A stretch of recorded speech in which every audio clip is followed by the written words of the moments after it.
A fine mist slicked over the red bricks of Pioneer Square in Seattle, draping the morning in a thin veil of water. I, Evelyn Hart, 69 years old, walked beside my daughter, Lena, and her husband, Brandon Cole, toward the King County Courthouse. Lena clutched her bag tight against her chest, eyes heavy. Brandon chewed gum with a loud pop, his mouth curled as if he were stepping into a game he knew he'd already won. The revolving doors opened to the smell of coffee and damp paper. The security scanner beeped. I set my worn handbag onto the tray, my fingers brushing the teardrop earrings that once belonged to Michael Hart, my late husband. The cool metal against my skin steadied my breath. On the glowing board, Cole v. Hart, Custody and Financial Manipulation, Courtroom 4B. Cold green letters, just like the way Brandon and his lawyer had branded me in the lawsuit Financial Manipulation, stripping custody of an unborn child. We pushed through the heavy wooden doors of Courtroom 4B. The old wood floor snapped under our shoes. The Washington state flag hung still as stone. The plaintiff's side sat to the left. Brandon's hand clamped onto Lena's shoulder like a vice. She flinched, then went still again. I chose the very back row, spine straight, hands clasped tight to keep from trembling. Rain ticked against the tall windows, steady, small, relentless, like the second hand of a clock. All rise, the bailiff's voice cut through the room. Judge Christopher Nguyen stepped in from the side door, his dark robe sweeping as he carried a stack of files. He set them down, lifted his head, and scanned the room the way he must do every morning. Then he froze. His glasses caught a thin flash of light. His lips moved, his voice dropped. It's her. The courtroom fell silent. The AC hummed. A pen rolled off a desk and stilled. I, Lena, Brandon, we all seemed nailed into the same frame. The court clerk's fingers hovered mid-air over the keyboard. The plaintiff's lawyer glanced toward me, half a beat too late. I lifted my gaze to him. We weren't strangers, not to him at least. But here in this wood-paneled chamber, to most eyes, I was just a 70-year-old woman in a worn coat and rain-soaked shoes. No one knew who Evelyn really was not until today. Brandon tilted his head back and let out a low laugh, as if the judge's stumble was nothing more than a clumsy step. He leaned into Lena's ear, muttering something. She didn't answer. Her lips pressed tight, that same cold look that had pierced through countless dinners. I cooked countless calls that ended with just, "I'm busy." I remembered the first time Brandon sat in Michael's armchair legs, crossed flipping through channels like he owned the place. Back then, I stayed silent. Silence. A knife wrapped in linen. Is the plaintiff ready to proceed? Judge Nguyen's composure returned, his fingers tapping the bench. Brandon's lawyer sprang up, his voice slick as polished marble. Undue influence, deteriorating mental health, safety risks to the newborn. Words sharpened to turn care into control memories, into evidence against me. I didn't argue. I sat still, letting the earrings brush lightly against my neck, like a metronome. Inside, I felt the faint crack beneath the ice surface, the truth pushing upward, patient, unstoppable. On the bench, the gavel sat like a stone, anchoring a river in flood. I clung to that weight to steady myself. Lena glanced my way. Her eyes were distant, but for a flicker, like a sudden wind shift on Elliott Bay. Brandon's grip on her shoulder tightened, fingers, drumming, trying to keep the story inside his script. If he won, I'd be cast as the overbearing mother shoved to the margins. If I won, the lies he buried under his polished manners would split open in daylight. Mrs. Hart, do you have anything to say before we move to evidence? The judge's voice was calm, even. I rose, my back held straight. Yes, Your Honor, I do. I heard my own voice, clear, steady, like a window cracking open. My eyes brushed across Lena, the little girl who once slept on my shoulder at Gasworks Park, across Brandon, the man who had learned far too quickly how to twist affection into leverage. Slowly, I said, "Today the truth will come out." Somewhere, someone let out a misplaced sigh. Outside, the rain struck harder. I laid my hand on the back of the pew-cold solid wood, then let it go. My eyes met Christopher and Nguyen's, and in them flickered another life, one no one else in this room had ever seen. From here, the story would slip backward to those early autumn days that seemed ordinary, where the first tiny crack appeared small enough to be mistaken for dust on glass. But dust, if left long enough, can hide an entire sky. Mornings in Queen Anne always unfold slowly. My little house clings to the hillside, its kitchen window opening onto Elliott Bay. Pale gray water fairies, humming like the breath of sleeping cats. At 6 o'clock, the clock struck a single dry note. I set the kettle on, reached for the chipped porcelain mug by the stove.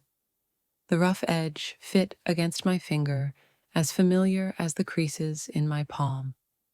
Coffee dripped one slow bead at a time, its warm brown scent threading through the lace curtain. On the sill sat a tray of African violets Michael once cradled like treasure. I turned a leaf gently sprayed. A thin mist watched the dim light scatter pink freckles across the violet petals. Every morning I whispered, "Good morning, old friend," not to the plant, but to the man who taught me patience by waiting for a single bud to bloom.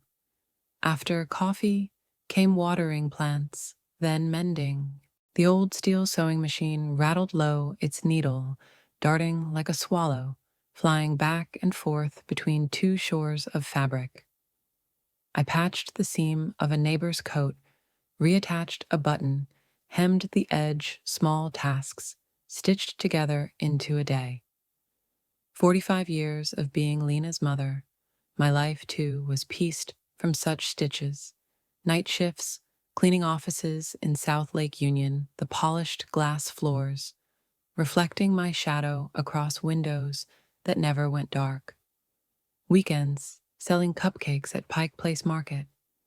The fishmongers shouting a mandolin, strumming the sweet haze of butter and vanilla clinging to my hair. Evenings, sewing extra garments to save every dime for her. I learned how to sleep on buses, how to count rent by the week's paycheck, and how to stretch 3 ingredients into something Lena would call Mom's dish. After Michael's funeral, I thought it would just be the two of us leaning on each other. I dreamed of quiet dinners, of dusk calls. "Mom, the Aurora Bridge is glowing in sunset." But Lena slipped away from me, like rain sliding down tin roofs. Calls thinned, texts shrank. When she brought Brandon home, I was met with a smug smile and a patronizing gaze. He sat in Michael's armchair, without asking, legs crossed, quizzing me about health insurance, as if checking off an expense line. "This house must be hard to maintain for someone your age," he said, half compliment, half verdict. I smiled, poured tea. The tea cooled too quickly. Still, I kept my rhythm mornings, sewing midday, stopping at QFC for vegetables, afternoons walking Cary Park, watching the city glow under rain. I didn't speak about Lena's growing distance. Words once spoken are matches. They can warm or burn everything down. I chose to keep them unlit.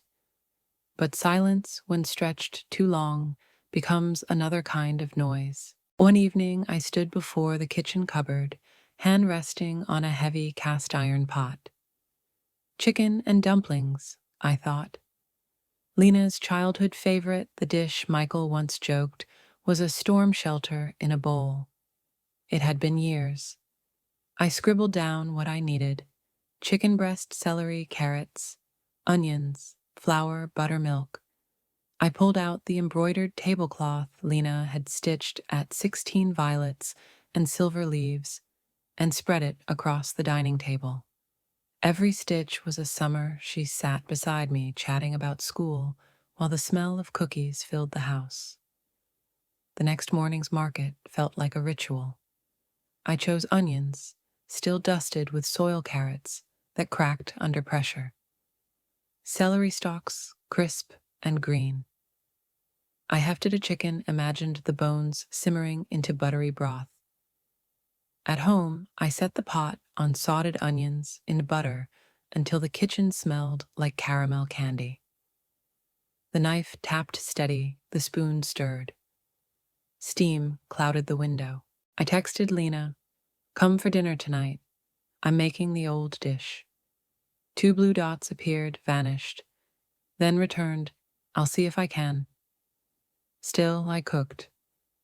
I kneaded dumpling dough until it yielded soft, rolled it thick enough so each piece would puff like a tiny pillow in the pot. I set a jar of yellow chrysanthemums on the table, placed Michael's chair across from Lena's habit I couldn't shake. By noon, the light drained from the room as if someone had flipped a switch. Gray clouds pressed in from Elliott Bay, wind whistling through the old window frames. It turned into that kind of Thursday rain Seattle does best, not loud, just heavy. I drew the curtain halfway, letting rain stripes shadow the wooden floor. By evening, the kitchen was thick with the scent of chicken butter and black pepper. I laid out 3 white ceramic bowls, scratched silver spoons, a sprinkle of parsley, like gentle fireworks on top. My phone stayed silent. Outside, the Bainbridge ferry let out a long horn. I stood in the kitchen, wiping my hands on a towel, breathing deep. If she came, I'd serve her a full bowl, listen to some small story, tell her I knew even the coldest winters give way to warmth. If she didn't, I'd still eat, wash the dishes, mist the violets, and wait for this gray Thursday to deliver something no one saw coming. Because sometimes the sky doesn't fall to drown us. It falls to raise the truth to the surface. Mornings in Queen Anne always came on slow.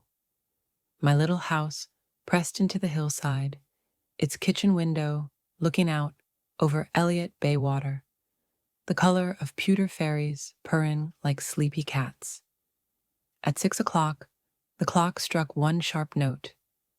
I set the kettle on, reached for the chipped porcelain mug by the gas stove. The rough edge against my finger as familiar as the lines in my palm. Coffee dripped, drop by drop, the warm brown scent slipping through the lace curtain.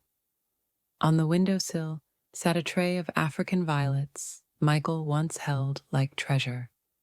I turned a leaf, gently misted a veil of water, and watched the dim light scatter pink freckles across the purple petals. Every morning I whispered, "Good morning, old friend," not to the plant, but to the man who had taught me patience by waiting for one single blossom. After coffee came watering plants, then sewing. The old black steel machine grumbled low, its needle darting like a swallow, flying back and forth between 2 shores of fabric.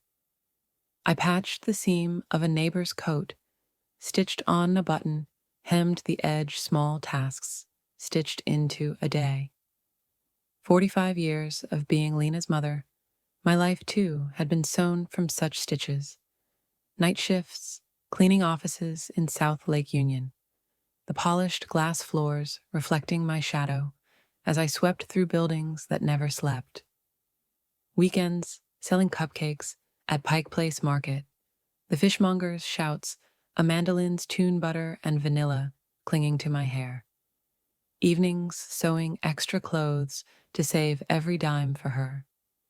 I learned to nap on buses, to count rent money by the week's paycheck, and to turn 3 ingredients into what Lena called Mom's dish. After Michael's funeral, I thought it would be just the two of us, leaning on each other. I dreamed of dinners for 2, of sudden evening calls. Mom, the Aurora Bridge is glowing in sunset. But Lena slipped away from me like rain sliding down tin roofs. The calls thinned, the texts grew clipped. When she brought Brandon home, I was met with a smug smile and a patronizing look. He sat in Michael's armchair without asking, legs crossed, and asked about health insurance, as if checking off a line item on a budget. "This house must be hard to maintain for someone your age," he said, half compliment, half judgment. I smiled, poured tea. The tea cooled too fast. Still, I kept my rhythm mornings, sewing afternoons stopping at QFC for vegetables, evenings walking Cary Park, watching the city glow in the rain. I said nothing about Lena's growing coldness. Words are like matches. Once struck, they can warm or burn everything down. I chose to leave them unlit, but silence stretched 2 long turns into another kind of noise. One afternoon, I stood before the cupboard, hand resting on a heavy cast-iron pot. Chicken and dumplings, I thought. Lena's childhood favorite, the dish Michael once joked was a storm shelter in a bowl. It had been years.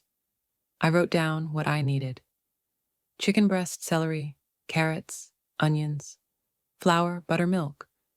I pulled out the tablecloth Lena embroidered when she was 16, violets and silver leaves, and spread it across the dining table.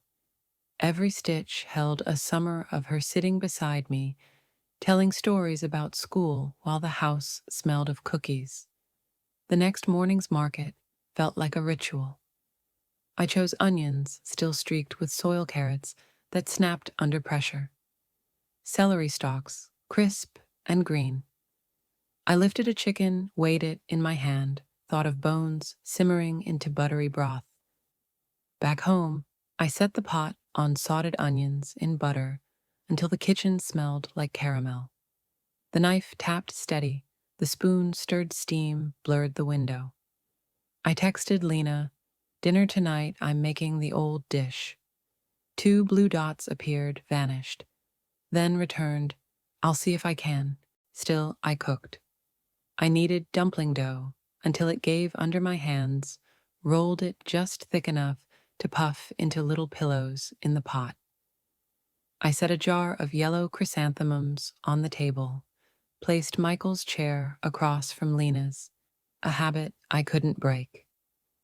By noon, the light drained from the room as if someone had flipped a switch. Gray clouds pressed in from Elliott Bay, the wind whistling through the old window frames. It turned into that kind of Thursday rain Seattle knows best, not loud, just heavy. I drew the curtain halfway, letting rain stripe the wooden floor.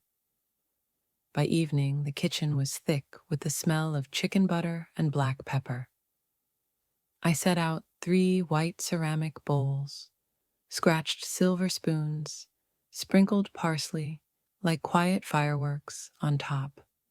My phone stayed silent. Outside, the Bainbridge ferry let out a long horn. I stood in the kitchen, wiped my hands on a cotton towel, breathed deep. If she came, I would fill her bowl, listen to some small story, tell her I knew every winter still holds a day that warms. If she didn't, I would still eat, still wash the dishes, still mist the violets, and wait for this gray Thursday to bring with it something no one expected. Because sometimes the sky doesn't fall to drown us. It falls to lift the truth to the surface. Sunday, a fine drizzle scattered over Queen Anne Hill like salt on stone. I set the pot of chicken and dumplings to a low simmer, the flame so soft it sounded as if the pot itself were whispering. The dining table was covered with the embroidered cloth Lena had stitched at 16. In the center sat a vase of fresh yellow chrysanthemums I'd bought that morning. I straightened the 3 white ceramic bowls, added salt and pepper shakers, as if neatness could somehow patch a week already torn apart. The doorbell rang. Brandon pushed through before I could say, "Come in." He strode straight to Michael's armchair, dropped into it with a thud, like he was signing ownership papers, and flicked on the TV, its screen glowing blue with a rerun football game. The sound swallowed the room. Lena followed, wearing the blue dress I'd given her for her birthday last year, though her face was frozen flat as Green Lake in the rain. "Hi, sweetheart," I said. She nodded, eyes skimming past the kitchen, only to rest on the TV, as if that glowing box were the only thing worth noticing in the house. "Your hands are wet from the rain. Wash up and eat while it's hot," I offered. Brandon didn't move. He lowered the volume 1 notch, just enough to be polite, then let his eyes sweep the room as if he were taking inventory. His gaze traveled from the wooden cabinet Michael had built by hand to the bookshelf to the window that opened onto Elliott Bay. That look made me shiver. It was the look of appraisal. We sat at the table, butter, black pepper, and celery curled in the steam, dumplings puffed like little pillows in the broth. I ladled the first bowl for Lena. She nudged it forward a fraction, as though putting distance between us. Brandon set his spoon down, brushed a finger against the embroidery, raised an eyebrow. "Cute." Then he cleared his throat, his tone shifting into a businesslike announcement. "Mother Evelyn, we need to talk. Evelyn, we need to." He glanced at Lena, signaling her. "This house is too big for you. The stairs are steep, the roof's old. We're planning to have a baby, so we need more space. I've already found a wonderful retirement community full. Services nurses, on call 24/7 bingo on Tuesdays. You'll have companions, activities, safety. It's what's best for you." The last words sliced through the air like the edge of new paper. I looked at the cloth beneath his hand, the purple stitches I'd spent a whole summer weaving, so Lena would have a show-off tablecloth for her school party. The bright chrysanthemums I'd bought that morning suddenly felt out of place. The dish before us, once the reason Lena giggled as a child when steam clouds billowed from the pot, was now just fading vapor. I kept my voice calm. "This is the house you grew up in. Your father's memories are in every corner. Let me think about it." Lena folded her hands, her dark green nail polish pressing into her palms until the skin turned white. Her voice was thin as thread. "Mom, we've looked into it. You can't do everything on your own. They'll take care of you there." The word care landed on the table like a weight.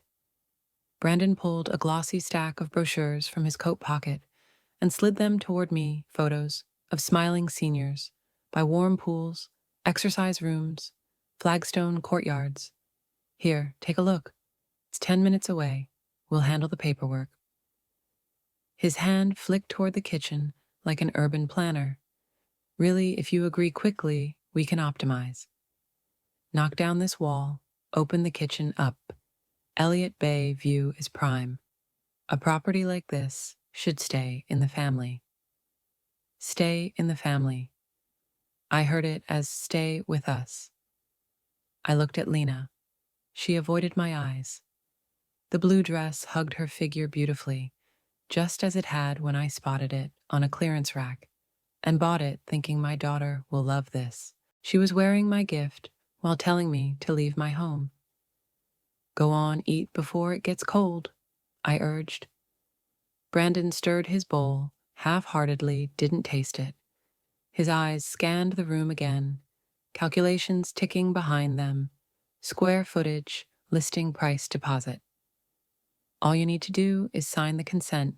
We'll handle the rest. Don't stress. We just want what's best for you. The phrase repeated, worn thin like boilerplate email. I need time. Just a few days, I said. I wanted to bring out the pot ladle more, do anything to drag dinner back to being a dinner, but the wall clock ticked like a countdown. At last, Lena looked up, her eyes cold and tired. There isn't much to think about, Mom. The appraiser's coming Tuesday. Next week, we'll move in here temporarily while we renovate. We've already put down a deposit on your new place. A draft rattled the window panes. Outside, the Bainbridge ferry moaned long across the bay, a sound from another city, another life. I set my spoon down, clasped my hands tight to stop them from shaking. Everything in the house suddenly carried a different meaning. Michael's handmade cabinet reduced to outdated wood. The wall where I'd measured Lena's height each year reduced to a structural flaw. My husband's chair reduced to a stranger's seat. I nodded, not in agreement, but to save face for the meal. I understand, I spoke, and my own voice sounded distant, echoing back at me from the end of a hallway. Brandon turned the TV volume back up loud as a final stamp of decision, then stood. I have to go. Tight schedule, lots of showings. He gave the room one last sweep, an appraiser's final glance, before sliding the brochure into Lena's bag. You hold on to this, just in case Mom changes her mind. They slipped out the door as quickly as they had arrived. Lena paused at the threshold for half a second, as if she might say something, then didn't. The door closed.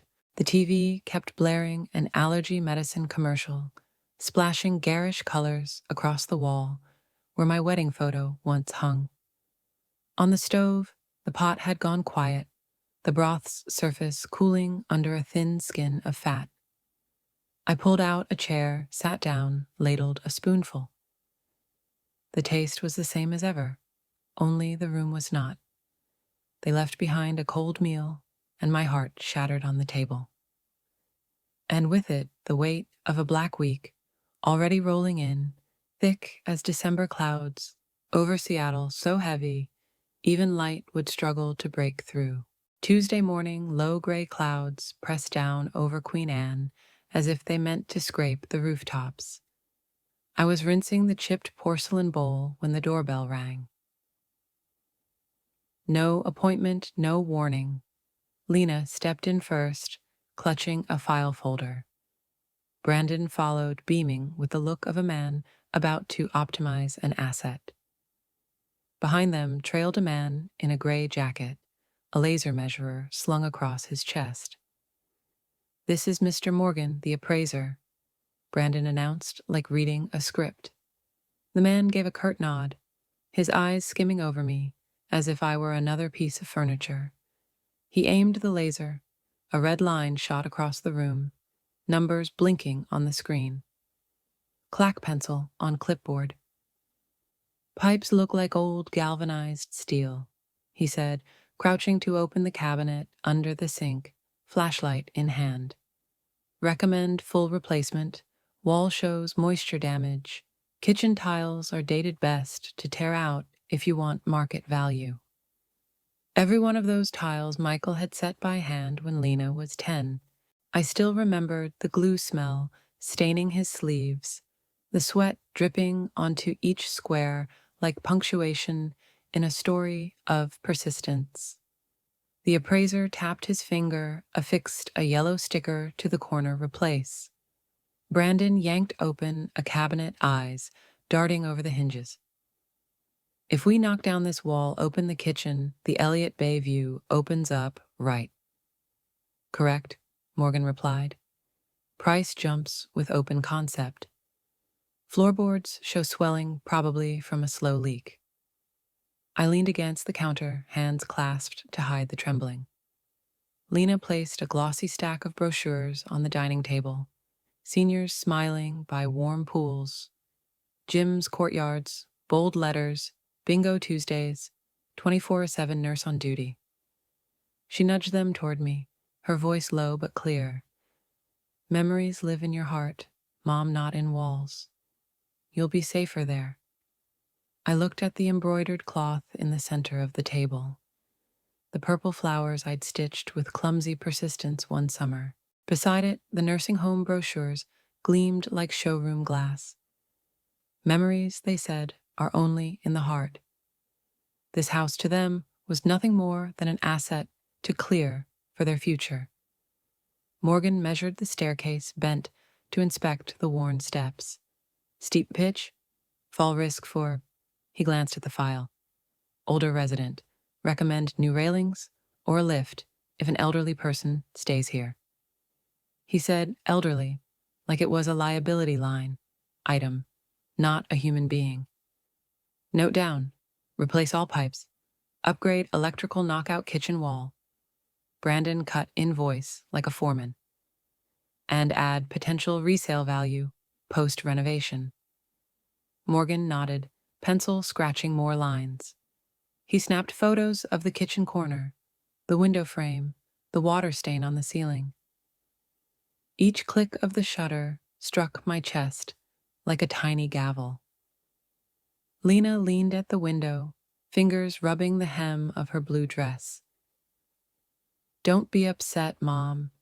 Silver Maples has art classes Sunday teas. A friend's grandma lives there. It's fun.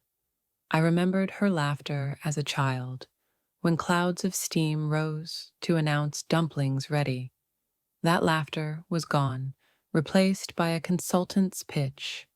At the doorway, Morgan wrapped up, house has potential, but needs full renovation to hit market value. I'll send the report within 48 hours. He extended his hand. Brandon shook firmly. He didn't offer it to me. When the door shut, the house returned to quiet, but not peace. The yellow sticker still clung to the kitchen tile, glaring like a defect tag. I tried to peel it off. The glue clung, leaving a white rim. On the table, the brochure lay open to the Memory Club page. A grandmother working a crossword under the slogan, Live Light, let us handle the rest. Brandon came back for the coat he'd left draped on Michael's chair. Don't take it personally. We're helping, he said, smearing numbing cream over a fresh cut.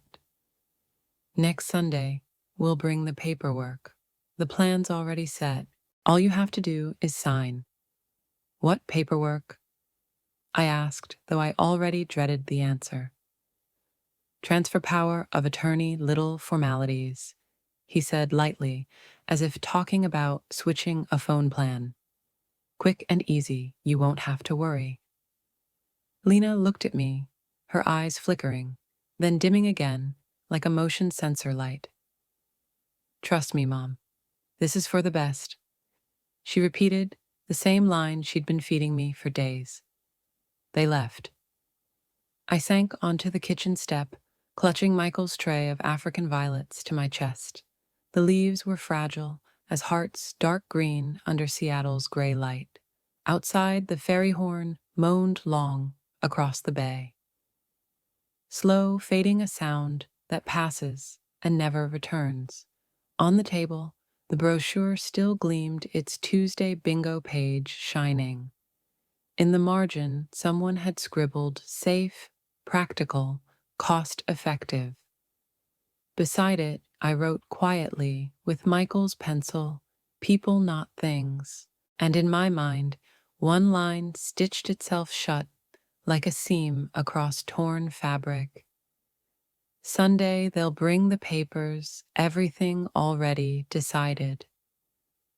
The only question left was the one no one had asked, whether I had decided. Sunday, Seattle rain came down in thin threads, tapping against the tin awning over the porch. I had just set a pot of chicken soup on the stove when the doorbell rang. 3 sharp chimes, the kind that belong to people who've already made decisions before asking permission. Brandon walked in first, his gray suit, immaculate, not a drop of rain on him. Behind him was a man carrying a leather briefcase, the thick kind with colored tabs sticking out like quills. Lena trailed last, clutching her sweater, close her eyes darting across the living room before settling for a brief moment on Michael's armchair. A flicker of hesitation crossed her face, then vanished. "Mrs. Hart, I'm David Pierce, attorney. Today we're just finalizing some small documents." The man opened his case and spread a neat stack of papers across the table.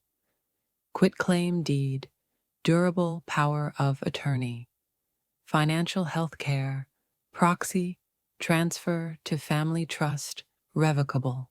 Blue and red sticky tabs pointed directly to the signature lines, arrows with no attempt at disguise. Brandon folded his hands, voice unusually sweet. "Mom, we've already consulted with an advisor. Selling the house isn't optimal. Transferring it into a family trust protects assets for the grandkids, cuts taxes, prevents elder scams. Win-win for everyone." I turned to the first page. In bold letters, grantor Evelyn Hart. Recipient Hart Cole Family Trust. Trustee Brandon Cole and Lena Hart co-managers. Notes: life estate rights conditional. "What conditions?" I asked. Attorney Pierce adjusted his thin-rimmed glasses. "Just formalities. If a medical evaluation shows cognitive decline or safety risks, the trustees have authority to act on your behalf. Standard estate planning procedure." Lena placed a pen by my hand. "Mom, just sign. This makes things simple, keeps you cared for." I touched the pen, and Brandon smoothly added, "Oh, and Pierce has also prepared the financial power of attorney, in case bills need paying, accounts managed. It's faster if family handles it together." I stared at the blank signature line, a tiny space that felt like a massive door. "Why not sell the house and let me choose where I live?"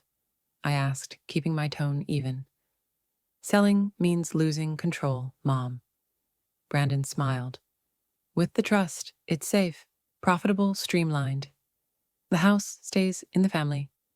It's just the trust's name on the deed." "On paper," I repeated, a chill running up my spine. Pierce pulled out another envelope. "This is just a draft petition for court worst-case scenario.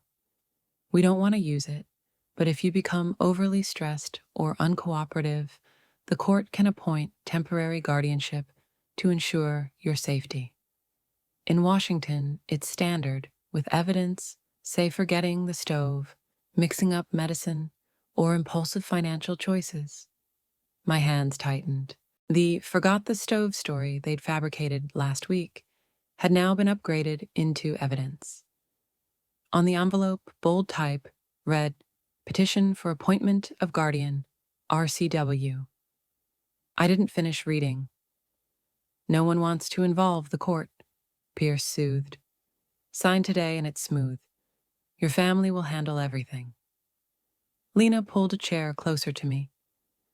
"You're tired, Mom. Let us take care of this." Her voice was soft, but the refrain was all too familiar. "Let us handle it while you step back with a signature." I drew a long breath. For a moment, I saw the temptation of surrender: bright hallways, meals on schedule, polite staff, no bills to track, no arguments to fight. Weariness piled on weariness, and the thought of giving in felt like a chair already pulled up behind me. But then something small anchored me, the scratch across the wooden table Michael slipped years ago while fixing the sink. He'd apologized. I'd laughed. Leave it, so we know your hand was here. That scratch now sat at my eye level, real and stubborn like the dignity I had left. I set the pen down. I need to read this carefully. Brandon's eyes sharpened, sweetness turning to salt. You don't trust me. This is standard legal structure. Delay too long, the market shifts, you lose. And frankly, you've shown memory issues. The court will notice. The attorney smiled politely. No one wants a competency hearing, but minimizing risk is family duty. Lena touched my hand gently. Don't make this hard, Mom. Just sign. Silence stretched taut as a violin string. Rain outside grew heavier. I heard drops drumming into the gutter, steady, unyielding. One thought stood tall in my mind, clear as a marker post. If today I become just a signature, what will I be tomorrow? I lifted my eyes to the lawyer. I won't sign today. I need time. Brandon exhaled through clenched teeth. How long? 1 week, I answered. The lawyer nodded immediately, his pen clicking shut with a snap. Fine. 7 days is more than enough for you to review this with your own attorney, if you choose. After that, if we don't hear back, we'll have no choice but to file a petition with the court, a temporary protective measure. We hope it won't come to that. Lena bit her lip. Don't drag this out, Mom. What's best for you is right here. Brandon stacked the documents, aligning each tab, neatly slid them back into the briefcase. Before turning, he patted the leather cover, lightly sealing it like a wrapped package. By next Friday, before 5 p.m., you call Pierce. After that, we'll follow procedure. The door shut. The sound of their car engine faded down the street. The house grew so quiet, I could hear the wall clock ticking off the seconds. On the table, they had left behind a tiny red sticky tab wedged between the pages of Power of Attorney. I peeled it off and pressed it onto the rim of my chipped porcelain mug. The red looked out of place, but it stayed. 7 days. 7 days to read the fine print, to find my voice, to remember who I am before someone else turns me into a rubber stamp. I stood, opened the window, let the smell of rain pour in, cool, sharp reel. Inside me, a small flame still burned and must not go out. 3 days into the 1 week deadline, Seattle's drizzle still hung over Queen Anne like a thin scarf.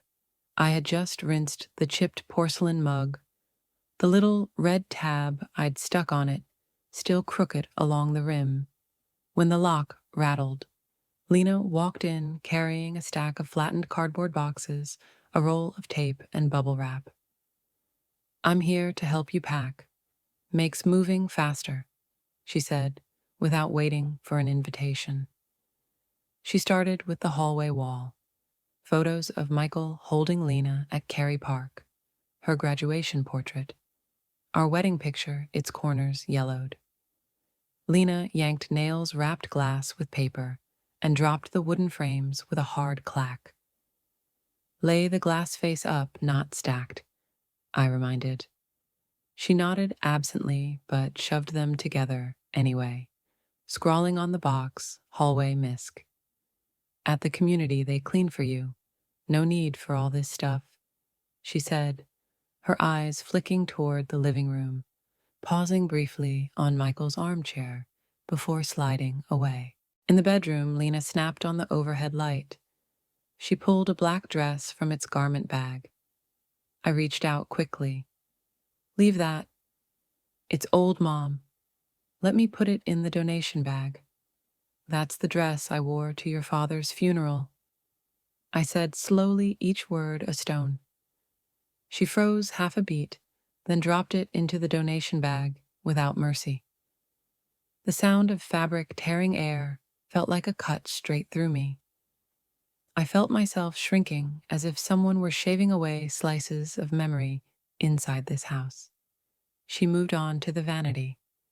The top drawer slid open, and a wooden music box released a faint note of Claire de Lune, the same piece Michael used to play every night. Lena lifted the lid. Inside lay my wedding band, the silver anniversary earrings, and the gold necklace from my mother. I'll take these to the bank tomorrow. Safer in a vault. Too many people in a community place, things can get lost. Her voice was practical, logistics-like. Leave them, I said, placing my hand over the box. They're mine. They'll still be yours. She smiled thinly. I'll just keep them safe. You've been forgetting things. Last time, I did not forget the stove. I cut in cold. That lie had already repeated itself enough to become evidence in someone else's file. Lena snapped the box shut, slid it into her purse. I grabbed the strap, a tug, the clang of metal inside. She stepped back, irritation flaring in her eyes. You're being agitated. Those two words landed exactly where they wanted. Lena pulled out her phone camera, open by reflex. I'm only helping Mom. Everyone agrees you need supervision for safety. She swung the lens for a few seconds, enough to serve as proof if she ever needed it. I released the strap, swallowing the tremor in my hands. Give it back. I'll hold on to it for now, she replied in that soft, bureaucratic tone. The paperwork's in progress. Don't make this harder. I turned away, folded my mother's hand-knit wool scarf, and laid it gently on the bed. Lena kept packing photos, tossed in with CDs, pillowcases, crammed with picture frames, labels scrawled bedroom assorted. Every sticker felt like a tag slapped onto a piece of my life, assorted, random, miscellaneous. At the bookshelf, she swept entire rows into a box without looking. Michael's old repair notebook thudded at the bottom. My spine stung as if I'd abandoned something vital. Enough, go home, I rasped. I'll be back tomorrow night. Movers will come this weekend. Less work for you, she said, still polite, still efficient. She slung the purse over her shoulder, patted the bulge where the jewelry box lay. I'll text you a receipt photo once it's in the vault. Good night. The door clicked shut. Wind beat against the hillside. Inside, the smell of fresh cardboard drowned the last trace of cinnamon from yesterday's soup. I stood among boxes stacked to my waist, labels blotched across them like a map of wounds. I pulled the black funeral dress from the donation bag and clutched it to my chest. The fabric was cold. The room suddenly felt cavernous, as if an invisible wall had just been torn down. My phone buzzed. A message in the family group, Brandon. Lena, update Mom, agitated again. We need to expedite guardianship if she keeps resisting. Safety first. Lena dropped a thumbs up emoji. I switched the screen. Dark exhaled slowly. The word agitated clanged in my mind, colliding with itself, drowning out every defense. I poured a glass of water, the chipped mug clicking against the little red tab. That tiny mark stayed put, its stubbornness oddly comforting. I walked the empty hallway, fingertips brushing nail holes, still rimmed with plaster dust.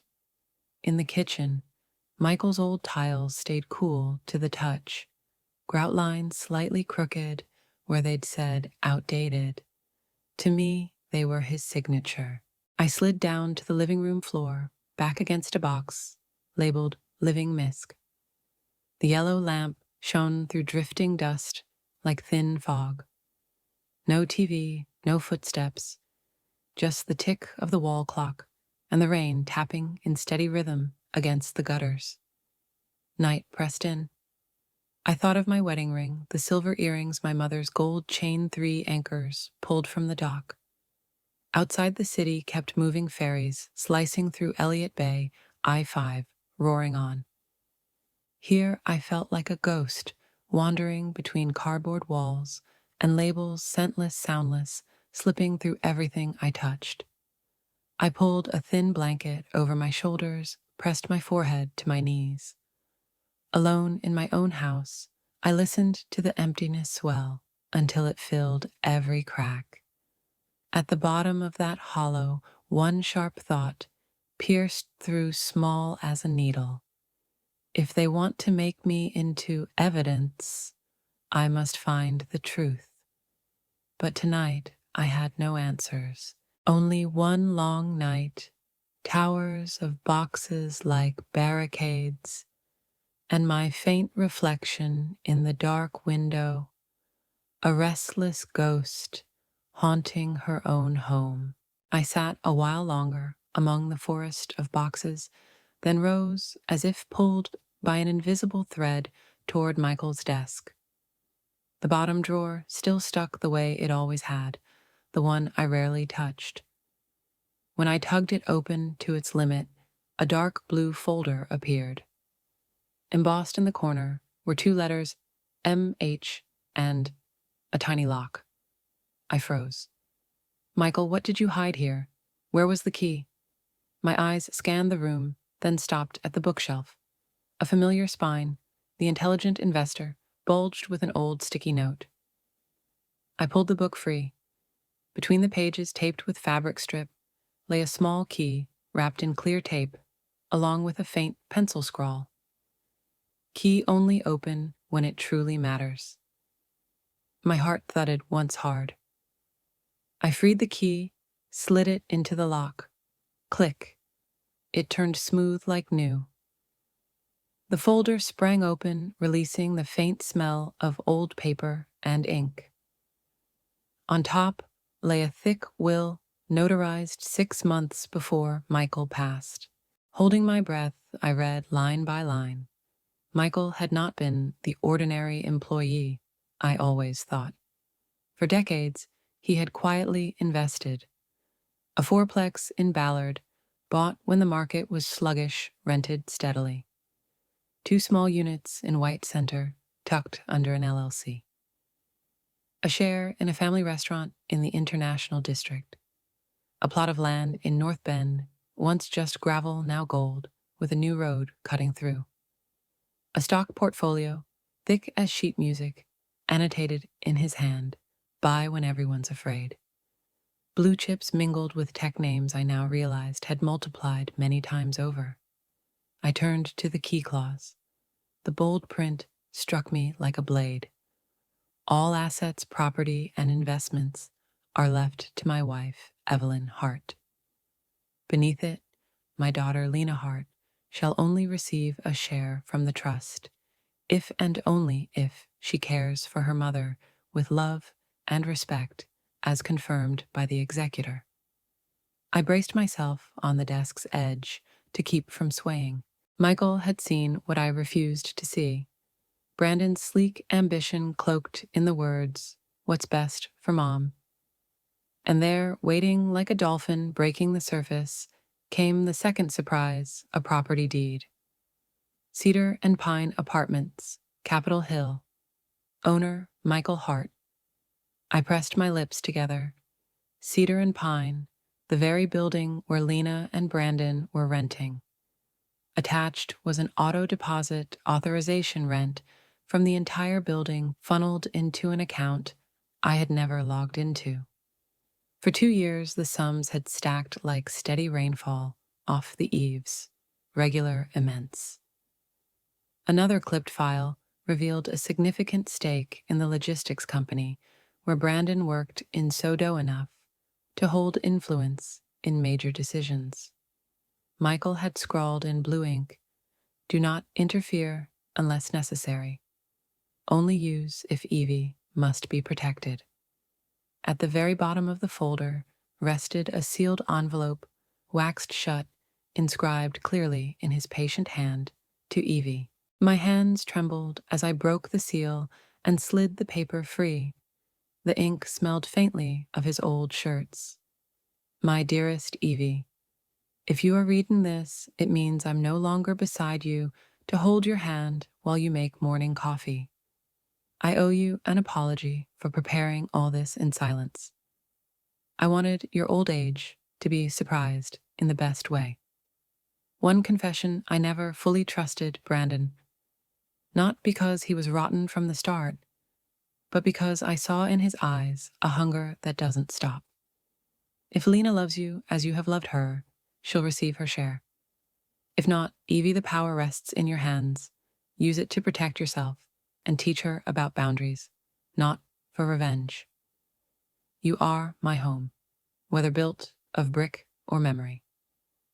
Michael. The tears came not from anger, but gratitude. He had seen this day before I did. He had built me a bridge across the swamp Lena and Brandon were trying to shove me into. I wiped my face, straightened in my chair, and began arranging the documents into an action list, the way Michael always did before starting a renovation project. 1. Tomorrow morning, call Victoria Tran, Michael's old lawyer. Trigger the will, access that account, change passwords, pull 24 months of statements. 2. Contact the Cedar and Pine Management, update ownership to me, issue a rental notice, including Lena's unit. No favoritism. By the book. 3. Send a letter to Brandon's company board per the attached contact register, shareholder rights. No threats, just presence.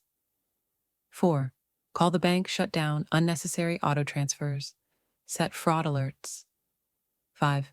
Store Michael's will and letter in the wall safe, scan digital copies, send one to Victoria.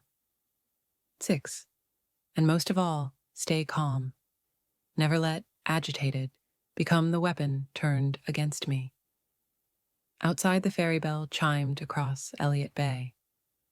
I folded the letter, pressed it against my chest, as though laying a hand on a newly opened door. In my mind, the steps clicked into place, our day week. Not a plan for revenge, but for defense. Exactly as Michael had asked, protect and teach. That night, I didn't sleep. I brewed another pot of coffee, poured it into a thermos instead of the chipped mug so it wouldn't spill. Papers covered the desk, yellow notes glowing like fireflies in a forest. Each bullet point was a rung on a ladder, solid, pulling me out of the dark. When the gray dawn crept over Queen Anne Hill, I clutched the silver earrings from our 20th anniversary, the ones Lena had stuffed in her bag last night, and whispered to Michael, "Thank you, I'll do exactly as you told me." A fine mist draped Queen Anne Hill, veiling it in gauze. At first light, the sky pressed gray against the window panes like carbon paper. I boiled water, not for coffee this time, but for black tea, its flavor warm, direct, and steady. On the wooden table by the window, 3 folders lay open, each marked with yellow sticky notes. 1. Cedar and Pine, Capitol Hill Real Estate. 2. Sodo Logistics, Shares and Shareholder Relations. 3. Family, Legal and Protective Measures. I pulled out a chair, sat tall. To my left, the landline phone. In the center, the printer, still warm from last night's scanning. To my right, a desk calendar filled with dense blocks of ink. I was no longer afraid. On this morning, I was not cornered. I was reorganizing order itself. Step 1, the building. I opened the Cedar and Pine folder, leafed through the property deed rental statements, lease templates. I drafted an email to the management company, update, ownership audit, all deposits, and issue a standardized tenant notice. No threats, no sharp edges, every word deliberate. All residents will be treated fairly under Washington law. No exceptions, including Unit 302. Unit 302 was Lena and Brandon's. I flagged the email to send at 8:30 a.m. Step 2, Sodo Logistics Shares. I opened the second folder, stock certificates, shareholder rights, proxy forms. I jotted in my notebook, contact company secretary register to speak at the next meeting. Goal not to interfere in anyone's personal affairs, only to assert shareholder status and protect a respectful workplace. I drafted a dignified letter to the board chair, introduced myself as Evelyn Hart, widow of Michael Hart, confirming ownership with supporting documents.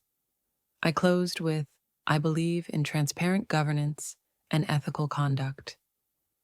I signed, and this time, my hand didn't shake. Step 3, Legal Network. At 7:05, the phone rang. Victoria Tran's voice was crisp as a clock hand. Evelyn, I've reviewed the scans. Everything is valid.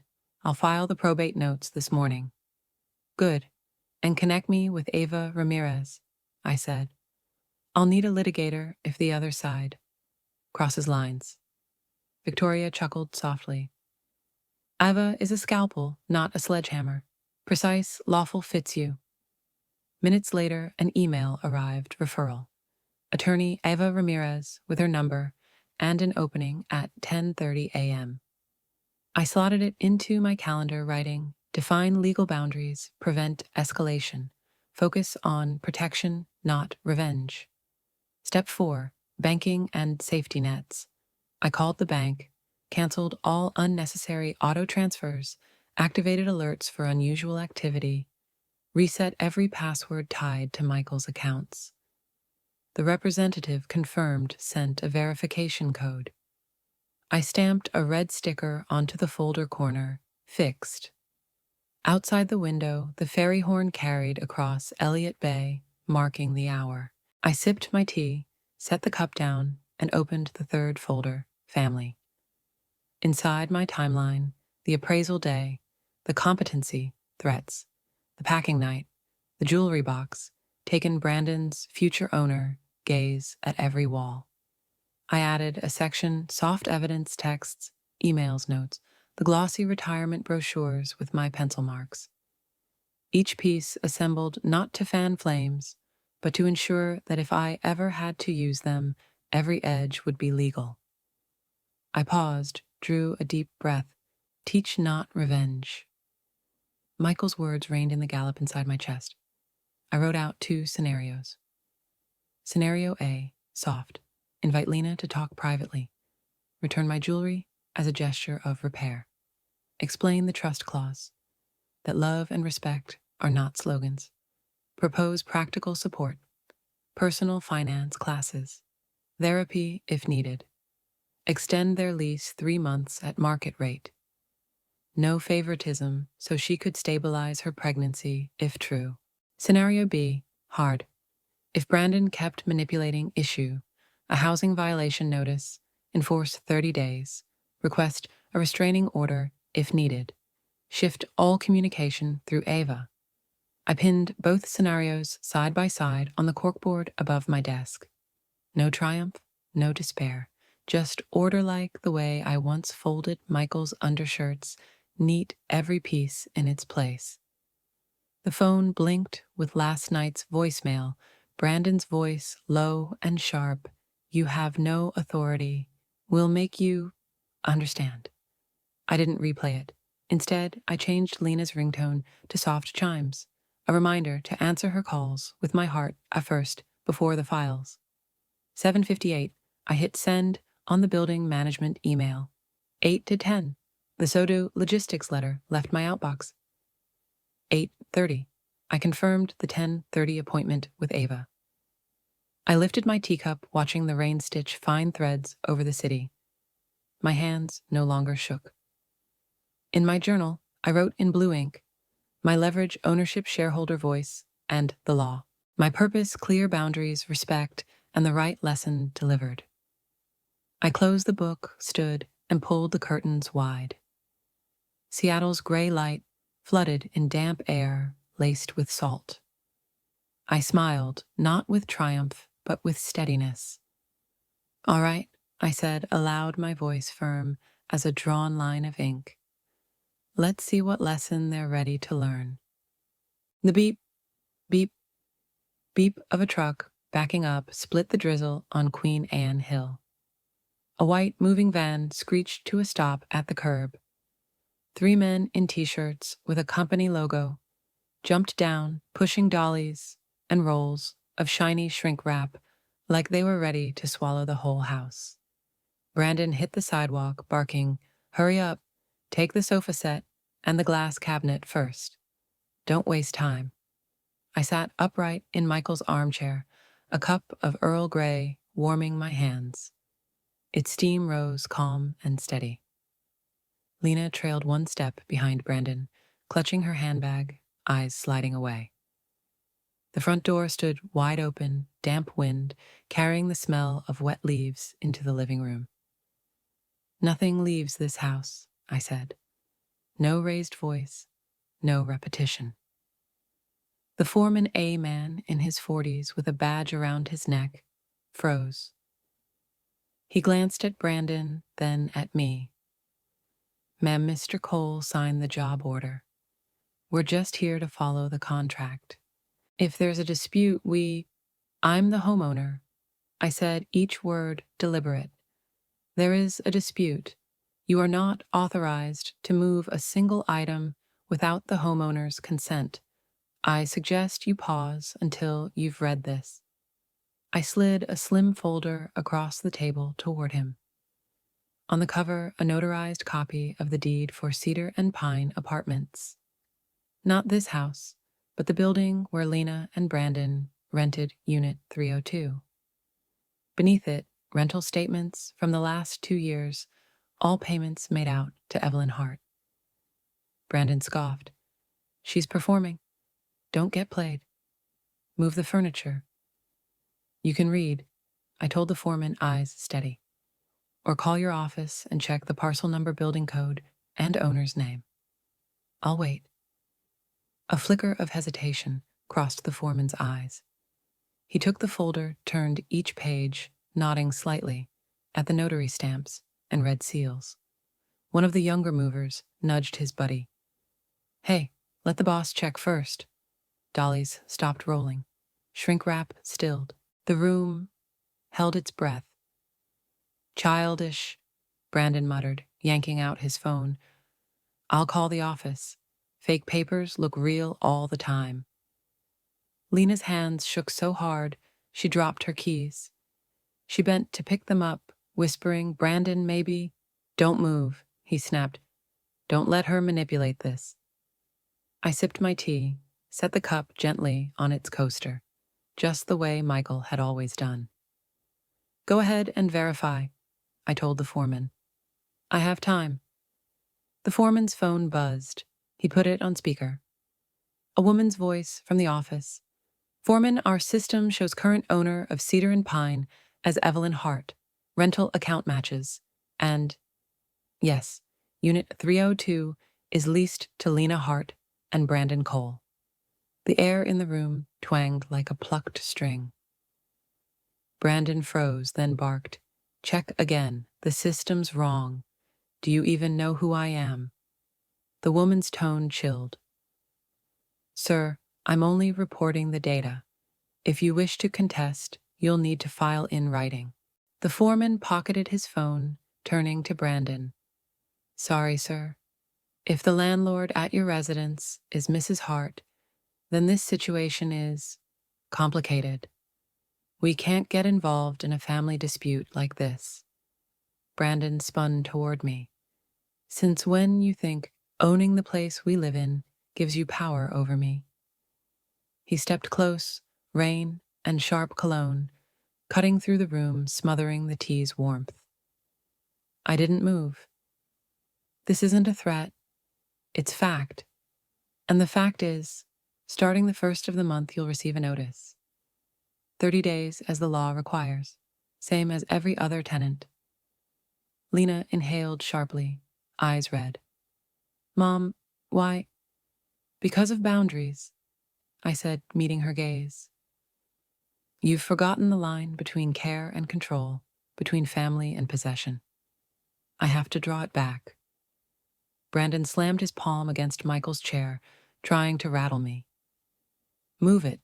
Damn it, contract's a contract. The foreman stepped back, raising a hand like chalking a boundary. No, sir. No, we don't move furniture when the homeowner objects. And given the verified conflict with your lease, we're out. Sorry. The two movers exchanged looks of relief, coiling cords, wheeling empty dollies out to the porch. Their wheels clattered on the step's punctuation at the end of a sentence. Brandon's face blanched. I'll sue. I'll make you.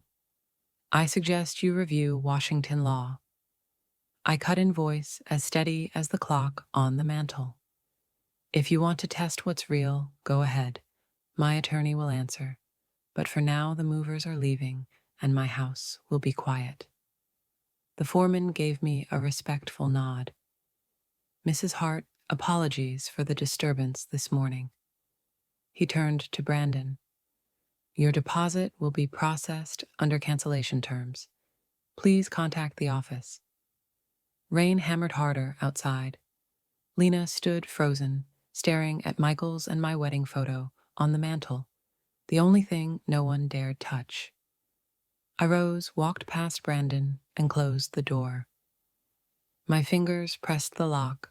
Click. A small sound, but final. I told you, I said, lifting my teacup like a vow. Verify it, and be ready for your eviction notice on the 1st. The truck growled, reversed off the curb, spraying water over the street. The moving crew withdrew on their own. In the room, only the rain remained, and 3 people each staring down, a truth too sharp to deny, too heavy to swallow. The door closed, the truck's engine fading like it was hauling away the morning's aggression with it.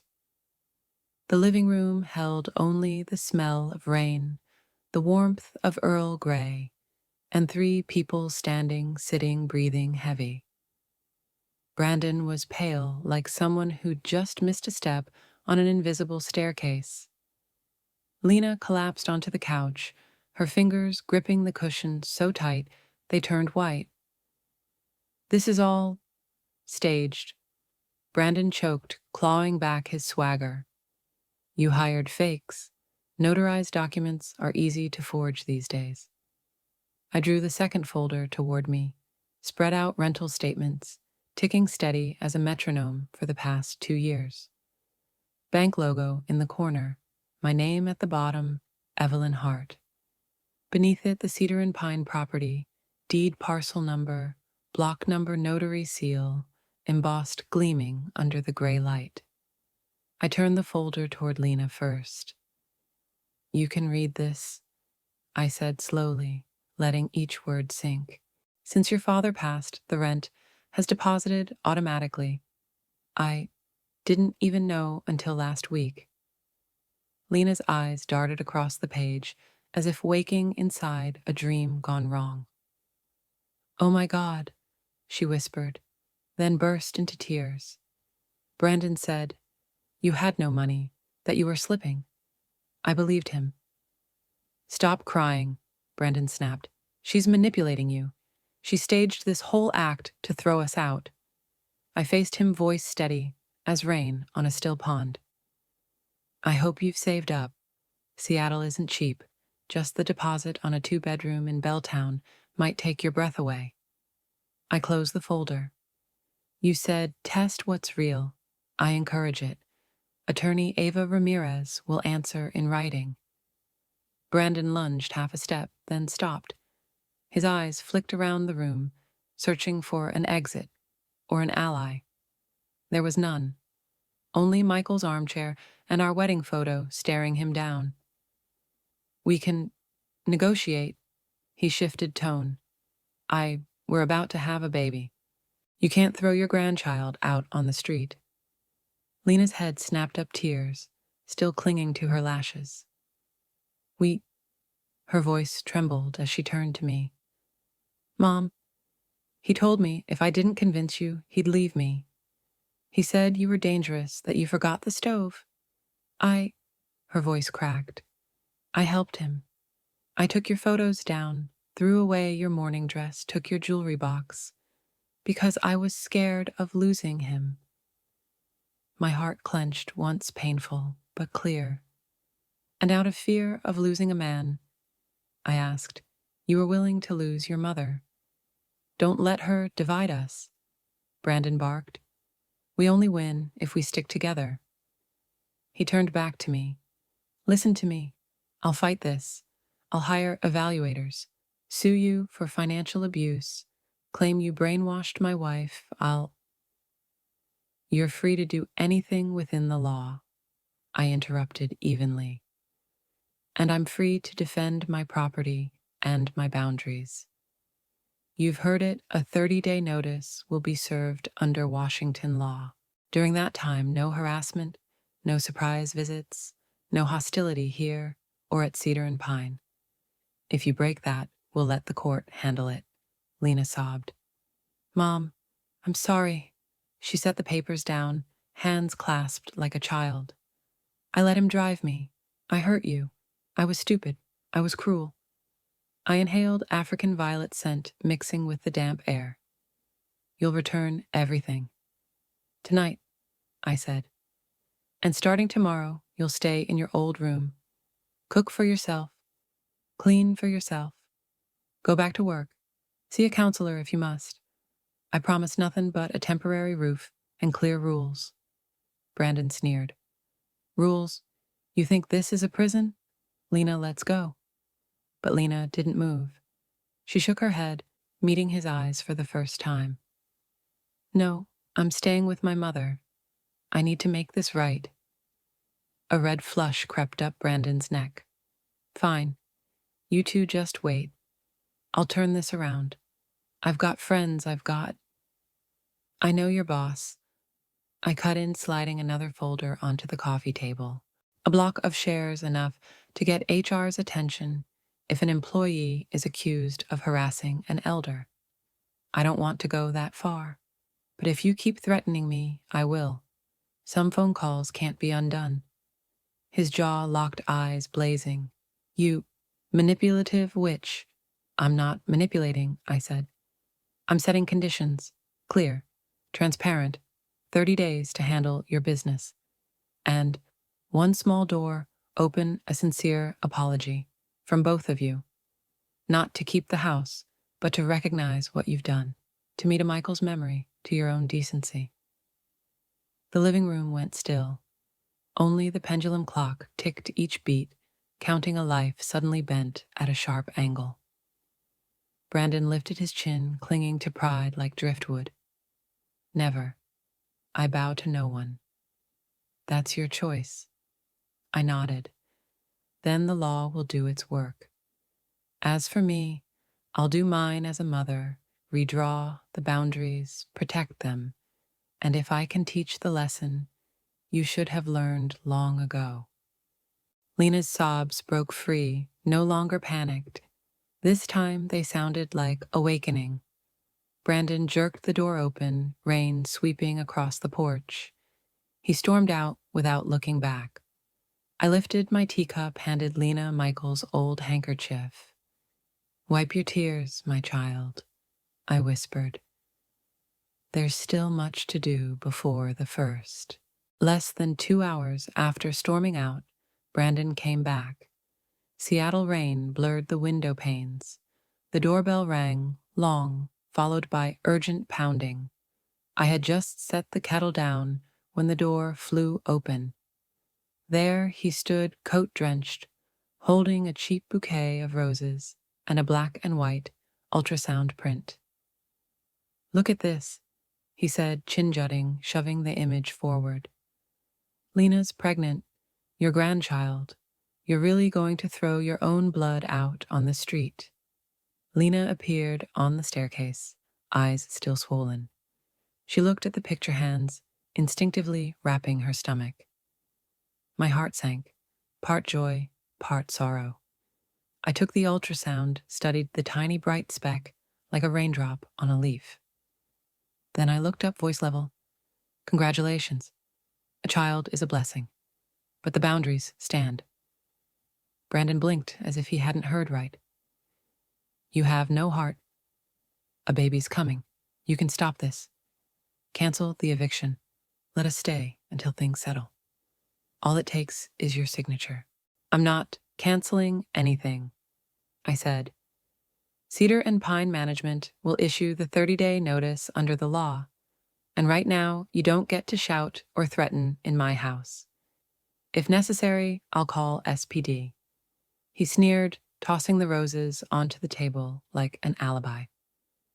You're abusing power, using money and papers to strangle us. No, I said slowly, each word, dropping like a clock tick. Abuse is when someone robs another of their voice. What I'm doing is reclaiming mine. From his pocket, he pulled out a pair of tiny baby booties, tags still attached, placing them next to the ultrasound. Look, this child will carry the Cole name. It needs a roof. You want it to grow up hearing its grandmother threw its parents out of their first home. I laid a gentle hand on Lena's shoulder.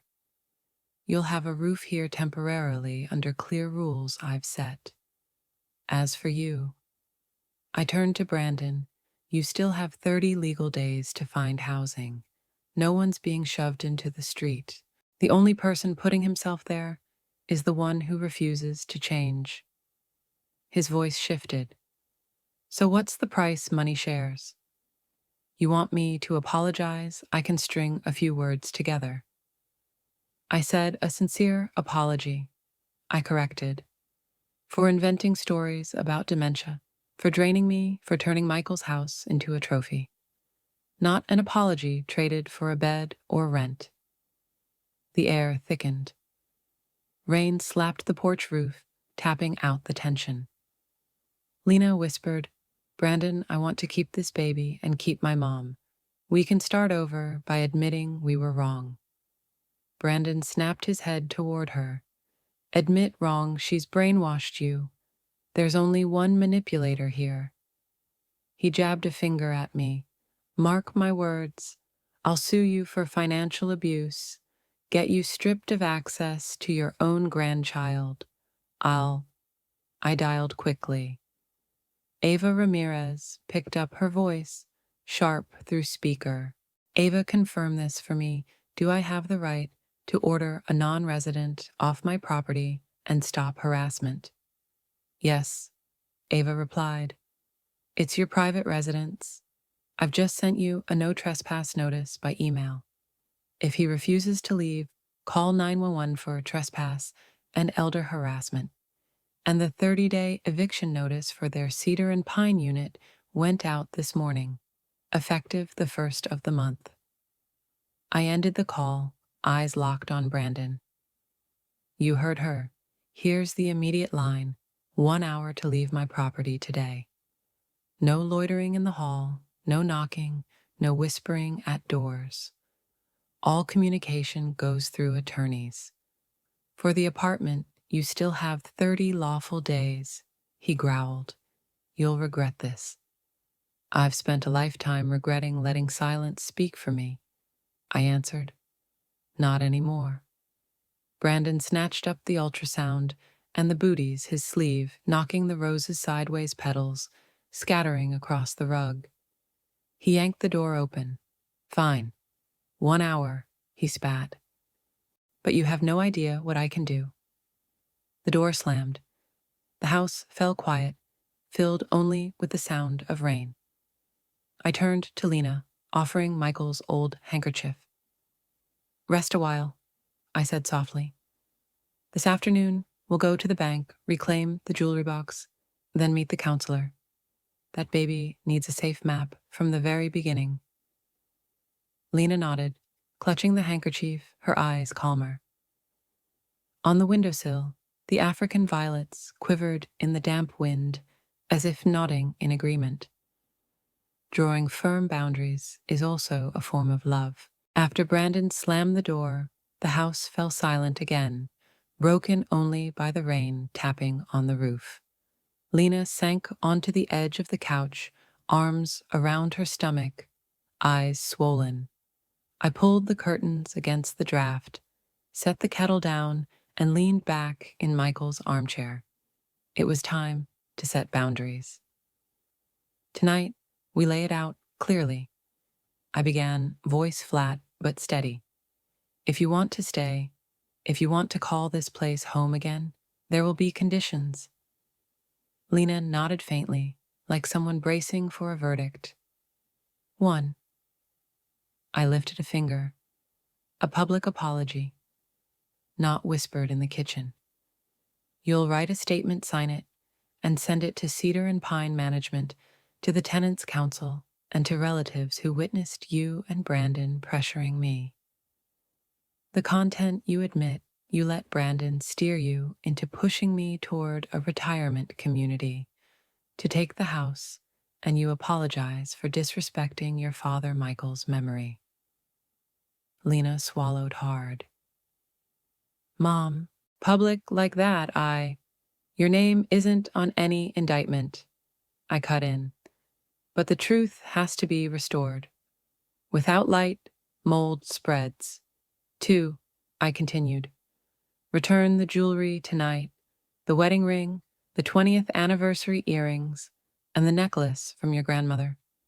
You'll take them with me to the bank in the morning and reopen the safety deposit box. Not through Brandon. No delays. She bowed her head. I still have them in my purse. I'll give them back right now. 3, I said slowly. Cut Brandon off. Not a break. Not one more chance. Tonight, you'll send a single message with me and attorney Ava copied. From now on, all communication goes through lawyers. No visits, no calls, no private messages. You'll lock every door he has into your life, unless a court requires otherwise. Lena looked up, eyes brimming. Mom, I'm scared. Scared of being alone, scared of him exploding. I know. I softened, resting my hand on her back, which is why you'll see a counselor referred by your family doctor. Twice a week for at least 8 weeks. You need a safe frame for yourself and for the baby.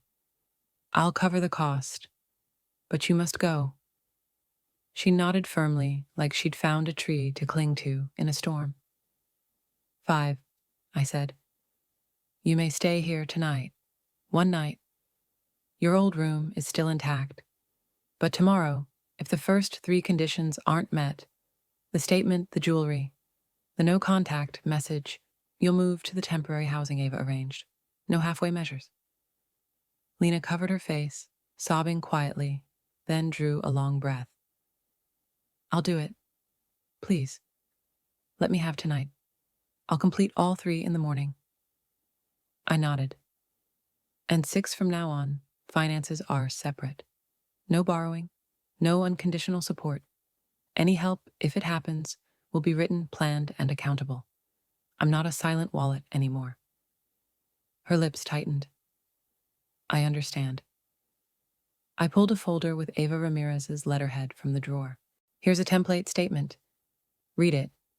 If it matches the truth, sign it and scan it to send by 9 a.m. Ava will co-sign as witness. Lena took it, eyes scanning line by line. Suddenly, she froze. Mom, this line, I let ambition and fear cloud my judgment and became a passive accomplice in violating my mother's autonomy. It feels too harsh. Lighter language, I replied, becomes excuses. You don't need to carry all the blame, but you must own your part passive accomplice. Her arm trembled as she lifted the pen. At last, the ink touched paper. Lena Hart. As for the baby moon or delivery costs, I added, don't worry, I'll book you at Swedish First Hill. You'll follow your doctor's plan, but Brandon will not be listed on your insurance or medical proxy. Everything goes through legal channels. Lena nodded. I'll tell my doctor, and I'll return the jewelry now.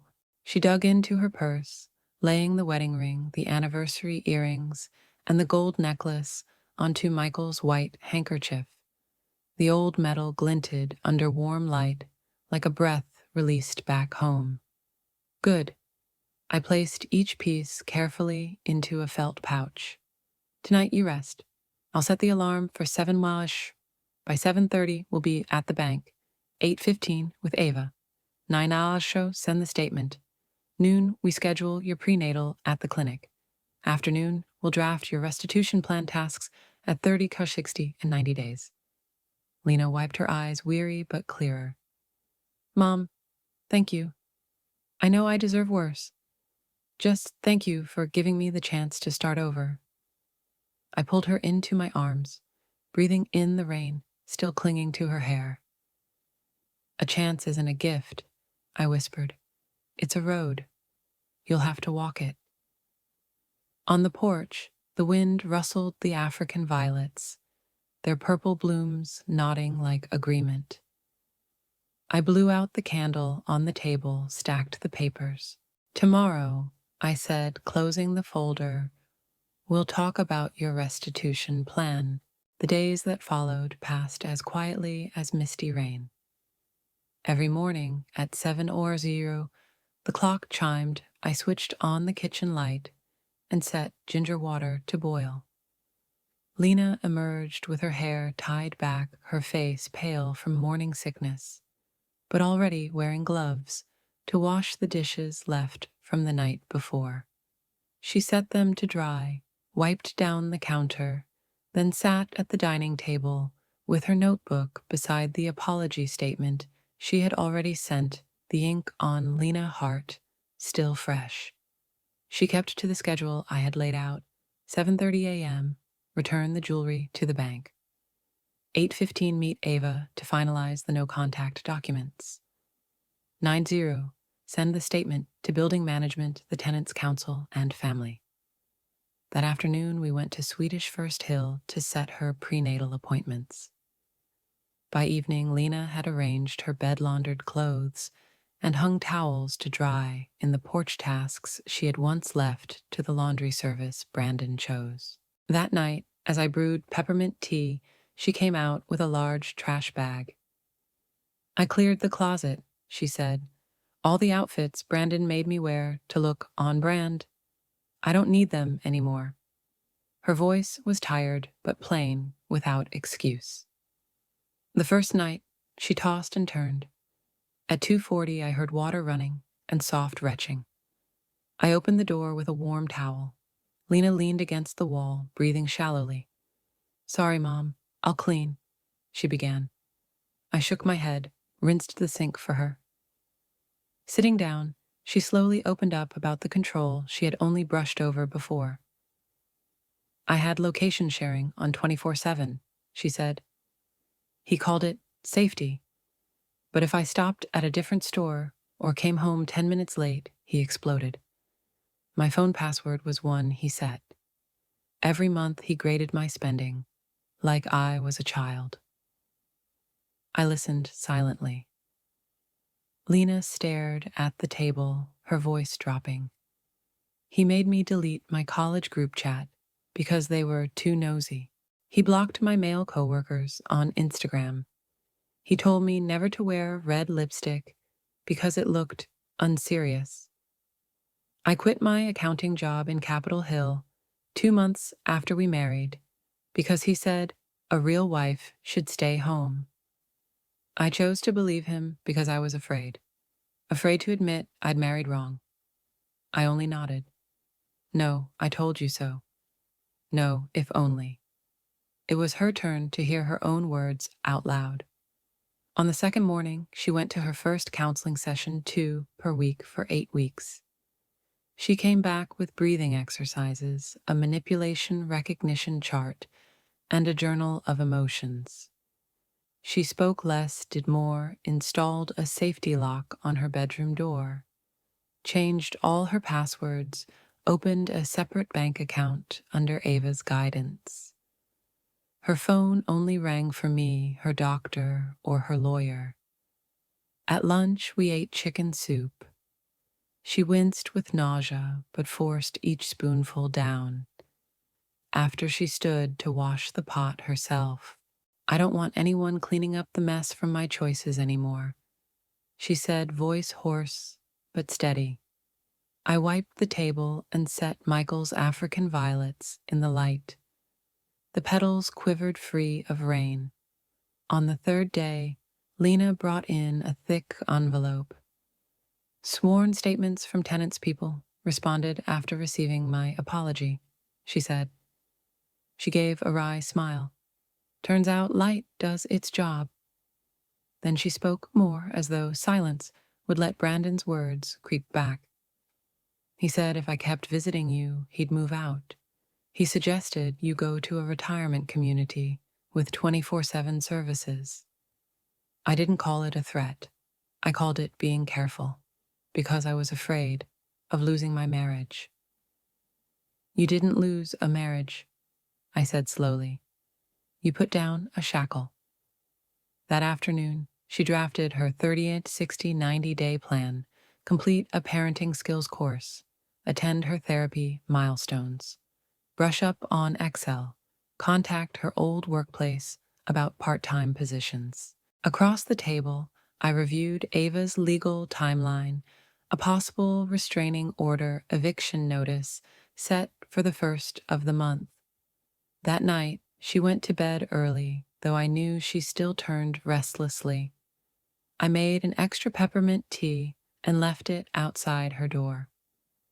On my way back, I saw her notebook on the dining table, prenatal schedule, the black and white ultrasound. A faint shape barely formed. I set my hand on the page and whispered, "You came at the right time, little one. Your grandmother is learning forgiveness all over again."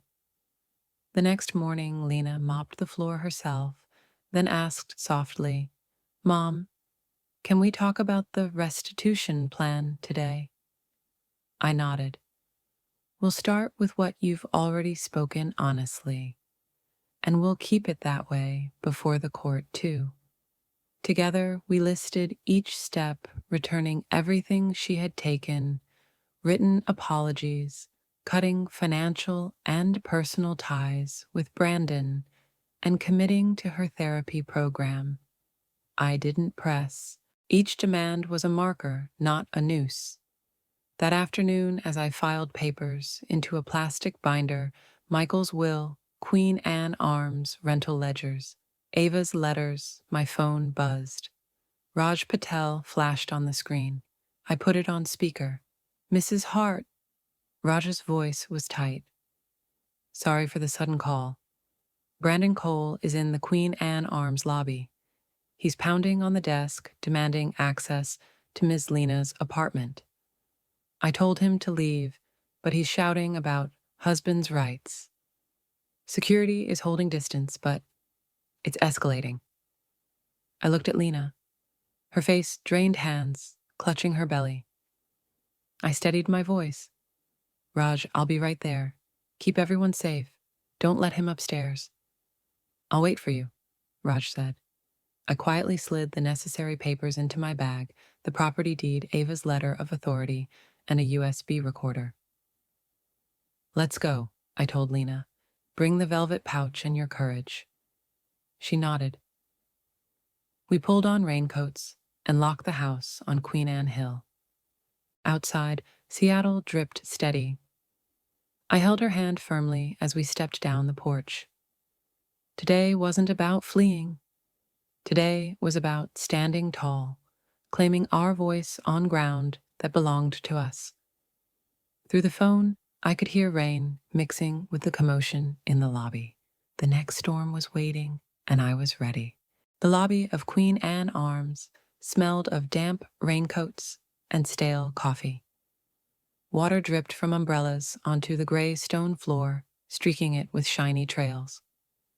Brandon stood planted in front of the reception desk, tie askew, eyes bloodshot. Alcohol clung to his breath as he roared at Raj Patel. "My wife is being held by that old woman. I have the right to go up to my apartment." Raj kept his voice courteous but firm. "Mr. Cole, by building policy, no one may access the upper floors during a domestic dispute unless the occupant or the property owner provides written consent." Please lower your voice. Lena and I walked in. The glass door swung shut, making the lobby echo louder. Instinctively, Lena hugged her stomach. I straightened my back. Brandon spun around, a crooked smile flashing, before vanishing the instant he saw the file folder in my hands. You came just in time, he sneered. Hand over my wife and the keys. I'm not holding anyone, I replied evenly. And the keys will address those in court. I nodded toward Raj. Would you call Ava for me? Then I took out my phone, dialed, and put it on speaker. Ava Ramirez speaking. Ava, I'm in the lobby at Queen Anne Arms. Brandon is shouting, demanding entry, claiming husband's rights. He's been drinking. Ava's voice was calm, as smooth as still water. Hello, Mrs. Hart, Mr. Patel. To confirm, this building is legally owned by Evelyn Hart. The lease is in the names of Lena Hart and Brandon Cole, but due to documented emotional abuse and threats, Mrs. Hart, as owner, has the authority to restrict access to common areas if there's risk of disturbance.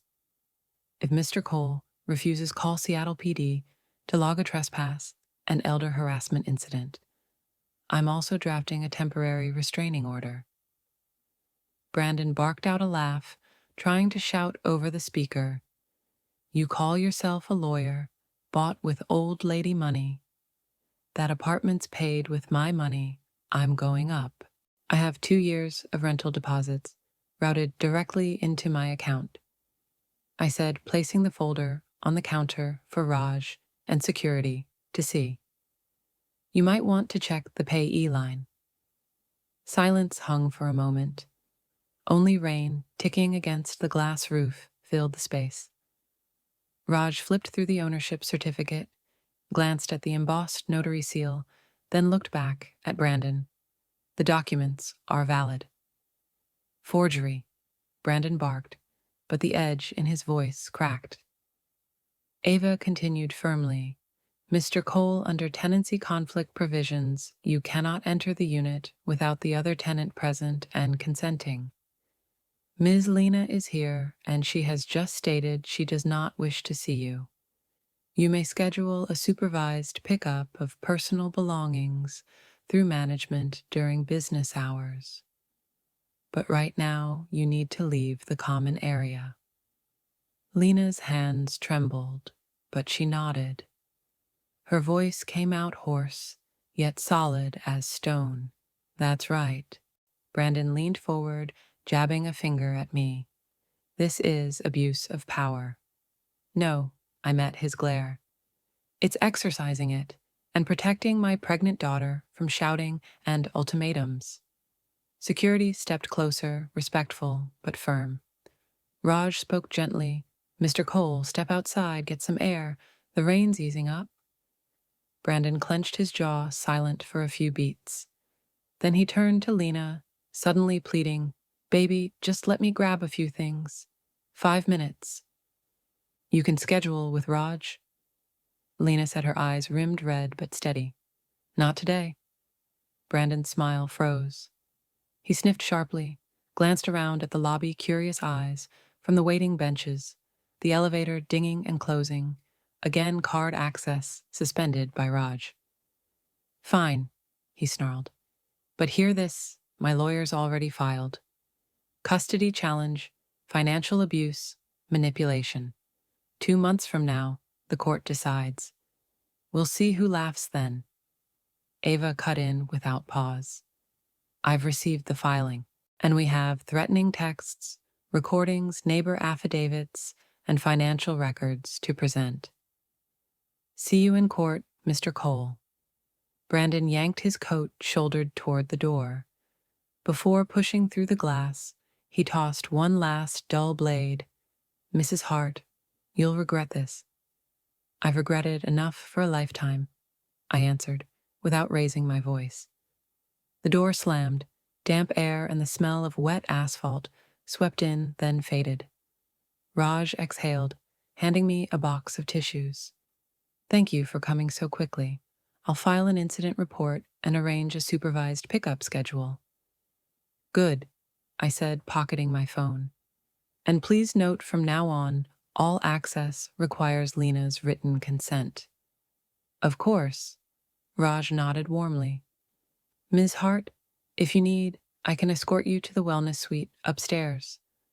I'm fine, Lena said, still pressing her belly. She looked at me, as though she had just come through a storm and reached solid ground. Mom, let's go home.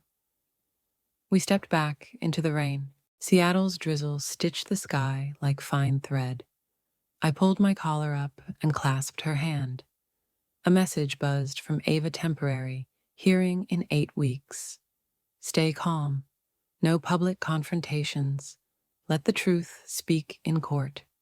I lifted my gaze to the gray sky, feeling my own steadiness mirror its weight. 2 months.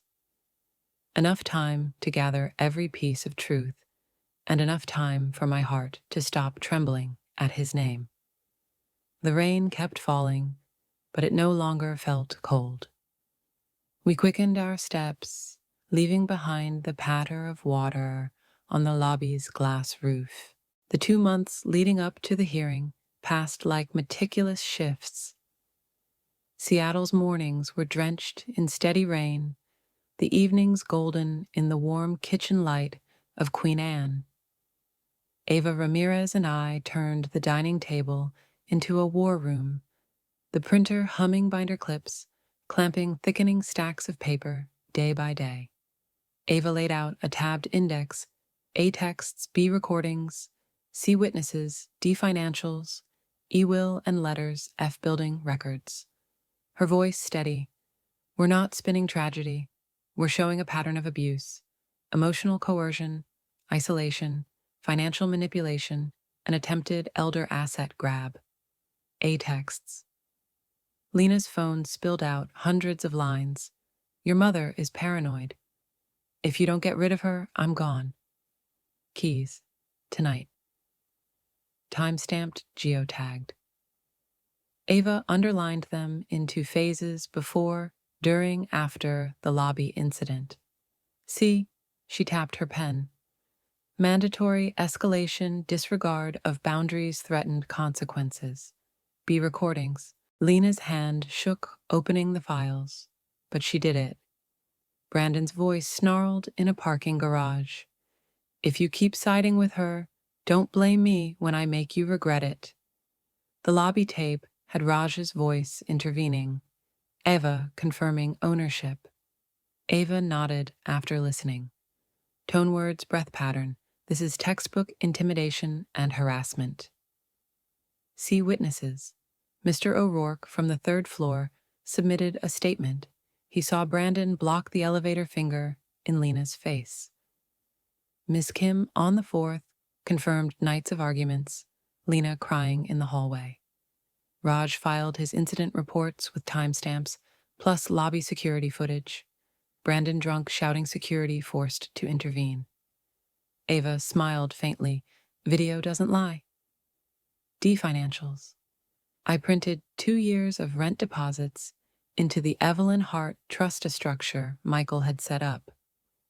Title deed of the building management contract with the rental company. Ava stacked them beside Brandon's employer's shareholder records, not to threaten, but to crush the narrative of she's broke and grasping. You're financially independent. You manage competently. The financial abuse accusation collapses. E-will and letter. The notarized will dated 6 months before Michael's death. Key clause highlighted, Evelyn inherits everything. Lena inherits only if she cares for her mother, with love and respect verified by the executor. The handwritten letter ink brown read, use strength to protect and to teach, not to punish. Ava tucked it in a waterproof sleeve. This is the testator's intent and our moral backdrop. F building and medical records. Raj added the condo bylaws access restrictions during disputes, plus reports of temporarily deactivating Brandon's elevator card. My family doctor supplied a competency evaluation memory and cognition intact. Lena's OB-GYN provided a prenatal care plan noting stress risks for pregnancy under harassment. One night, Ava rehearsed direct testimony. I sat upright, Michael's anniversary earrings brushing softly against each other. Mrs. Hart, in short, why oppose the property transfer? Because it wasn't to protect family wealth. It was exploitation preying on my age and loneliness. And what do you hope for from the court? Clear boundaries, safety for my daughter and her child, and the right to decide where I live. Ava nodded. Concise, precise, no excess emotion. On the incompetency claim, let the doctor and financials do the talking. Lena practiced her own testimony, hand on her belly, for the first time looking straight into the rehearsal camera. I admit I believed the isolation, the control, and I helped cause harm to my mother. I choose to step out of the cycle of abuse. Ava set a hand on her shoulder. Owning responsibility shows the judge insight and the will to change. Every night ended with a checklist. Certified translations of all documents, witness scheduling, encrypted USB lobby, video recordings, text screenshots, trial-ready disclosure, binder for opposing counsel, no missing pages. On the final night before filing, Puget Sound winds whistled through the window frame. Ava snapped the last binder shut, leaned back and squinted at me. We have truth. And she smiled with a hint of mischief. We also have the memory of someone you once helped, back when he was just an intern. I froze. Ava winked. Tomorrow in the courtroom, let that memory speak for itself. Brandon's attorney, a slick-haired man in a deep red tie, stood and offered a polished smile.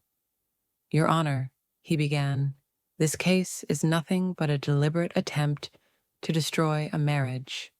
Mrs. Evelyn Hart, the mother-in-law, is wealthy, vindictive, unable to accept her daughter's independence.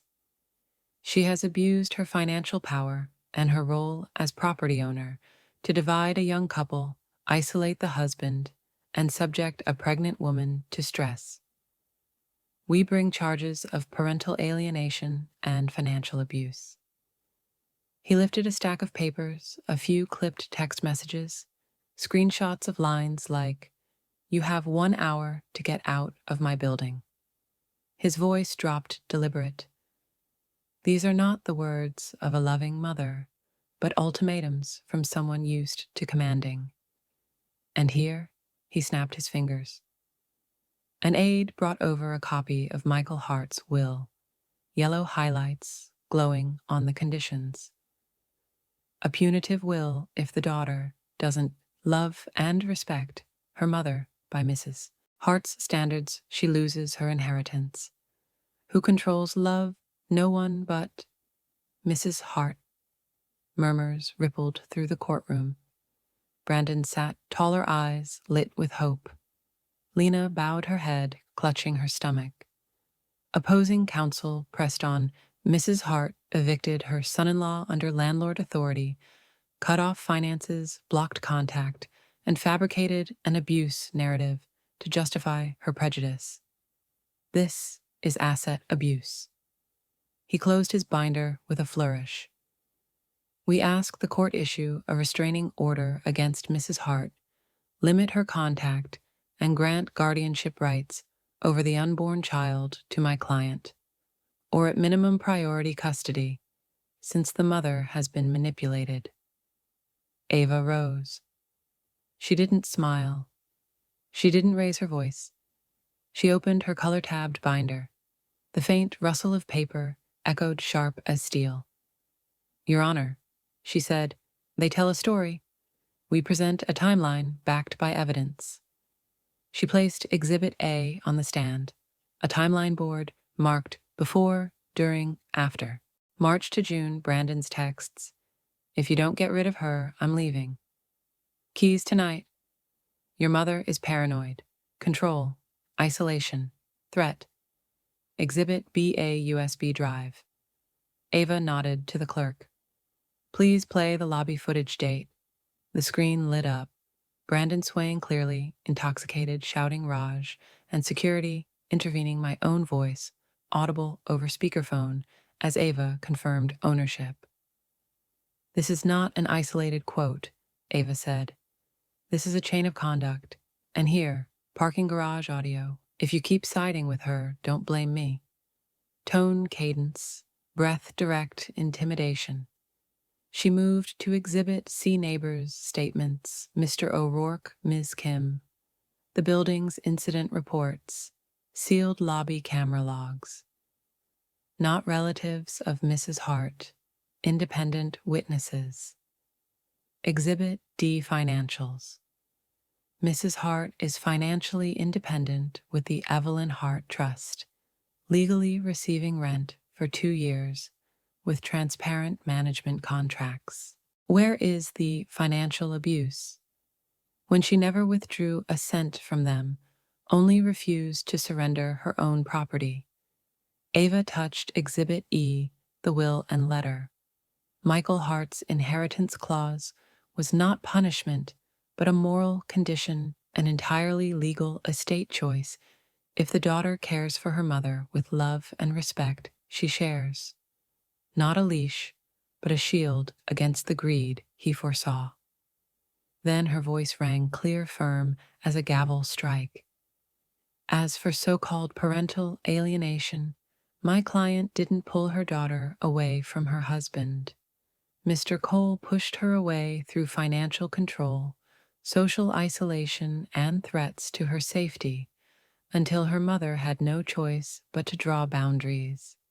We have medical confirmation stress levels in the pregnant woman spiked due to escalating conflict. We have the building's access restriction reports. These were safety measures, not schemes. A pause. Ava's eyes held steady. Yes, my client said, "You have 1 hour to get out of my building." The other side loves to quote it. But it came after Mr. Cole screamed, pounded on doors, and threatened forcing security to step in. Context matters. That was not tyranny. That was protection. Ava closed the binder. We are not asking for pity. We ask for truth, seen in full context. And we ask the court to protect the autonomy and safety of an elderly woman and a pregnant woman who had the courage to step out of the cycle of control. The air thickened. Brandon's lawyer cleared his throat, ready to interject, then thought better of it. Ava returned to her seat, resting a hand on Lena's shoulder. On the bench, Judge Christopher Nguyen, silent, until now leaned forward, peering at me over his thin glasses. His gaze snagged as if catching on some long-buried memory. His lips parted, whispering softly, almost to himself, "It's her." The courtroom stilled. Breath held. Brandon twisted in confusion. Lena lifted her head. My own heart skipped. The courtroom was holding its breath. Judge Christopher removed his glasses, studied me once more, then turned to both attorneys. Before we proceed, I need to put something on the record. He paused, his voice calm and steady. I believe I know Mrs. Evelyn Hart from many years ago, when I was just a law clerk intern at Family Court under Judge Miller. At the time, she was a records clerk, the one who taught me how to organize case files, showed me tricks to skim guardianship dockets, and occasionally left a cup of coffee on the corner of my desk when I worked late. A ripple of murmurs rose and quickly subsided. Ava glanced at me. I nodded slightly. Old rhythms returned, tiled corridors, squeaky file carts, the glow of harsh neon lights. A memory of a young, skinny Asian student, terrified of typos, lugging transcripts to me at night, for proofreading suddenly alive again. Brandon's attorney shot up. Your Honor, This is a conflict of interest. We move for recusal or reassignment. Judge Christopher nodded, unfazed. Motion noted. I will address it under judicial standards. Do either party wish to argue further on recusal? Ava rose. Your Honor, we defer to the court's judgment. The connection described is incidental, decades old, with no present financial or social ties. We have full confidence in the court's impartiality. Brandon's attorney raised his voice. Just the fact that she once helped you, as you've admitted, is enough to bias sentiment. The judge jotted a note. Having considered the matter under the Code of Judicial Conduct, a professional acquaintance from 30 years ago does not, in itself, create a reasonable question of impartiality, especially with no ongoing social or financial connection. I find I can remain fair and impartial. The motion to reassign denied. He tapped the gavel lightly. I caught the faintest smile tug at Ava's lips. Respectful of boundaries yet assured of the man before us, Brandon hissed through his teeth, unease crawling across his face. The judge returned to the files, but his tone softened half a degree. I will do what I've done for 30 years. Listen with both eyes and ears. He looked at me. Mrs. Hart, you're still wearing those earrings. My hand went instinctively to the small hoops Michael's anniversary gift. The judge nodded faintly. The day I got my law school acceptance letter, you told me, one day you'll sit in that chair, and when you do use it, to protect the vulnerable. I held on to that for a long time. Brandon's lawyer shot up. Your Honor. Mr. Cole, the judge said, calm as Seattle rain. Your turn will come. For now, evidence. He signaled to the clerk. The screen flickered. Lobby footage played silently. Timestamps ticked by the second. He paused at Raj's outstretched arms, at Lena, shielding her belly at the frame of me dialing Ava on speaker. Please play the parking garage audio, he instructed. Brandon's voice burst out, snarling, If you keep siding with her, don't blame me. The room froze.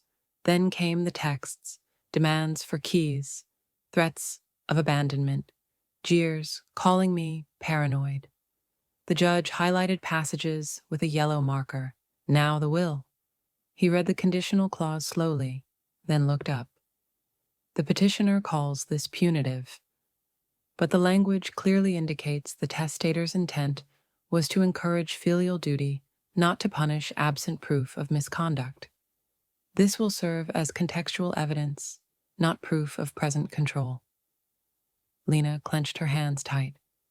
Brandon's eyes darted, searching for a foothold.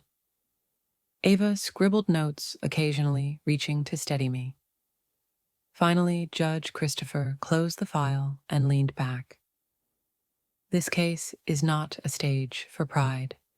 It is a mirror reflecting a pattern, words, actions, consequences. I will continue to hear from independent witnesses and medical testimony.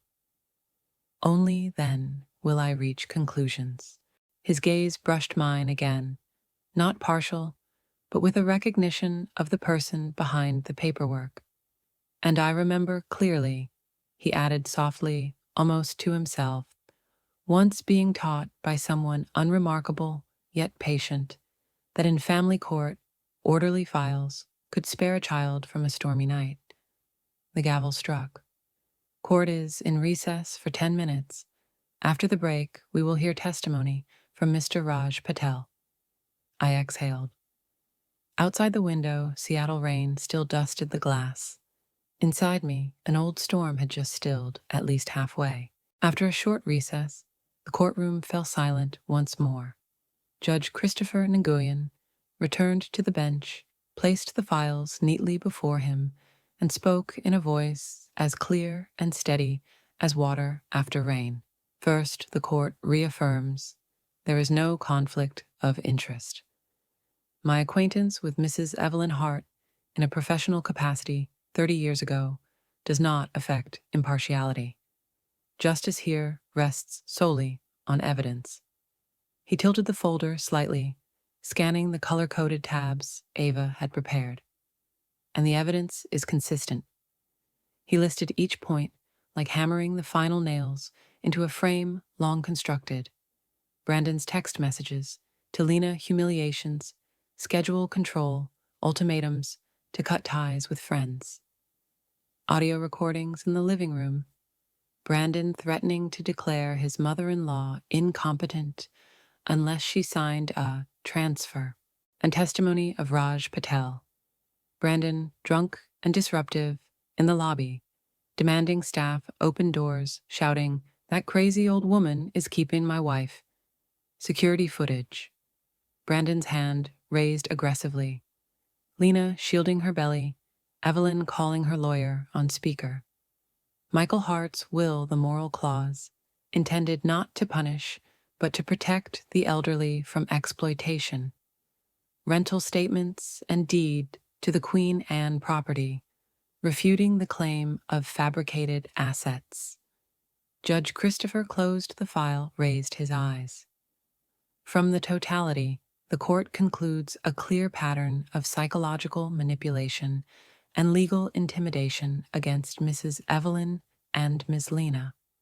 Plaintiff Brandon Cole deliberately attempted to use the law as a tool to coerce assets from an elderly individual alongside isolating and controlling the defendant's daily life. Brandon shifted as if to rise. His attorney tugged at his sleeve, signaling silence. Ava sat upright, eyes locked on the bench. The judge read the ruling, each line crisp as inked lines on a map. 1. Personal safety. The court issues a restraining order against Mr. Brandon Cole for a period of 3 years, protecting both Mrs. Evelyn Hart and Ms. Lena Hart. Mr. Cole must remain at least 300 feet approx.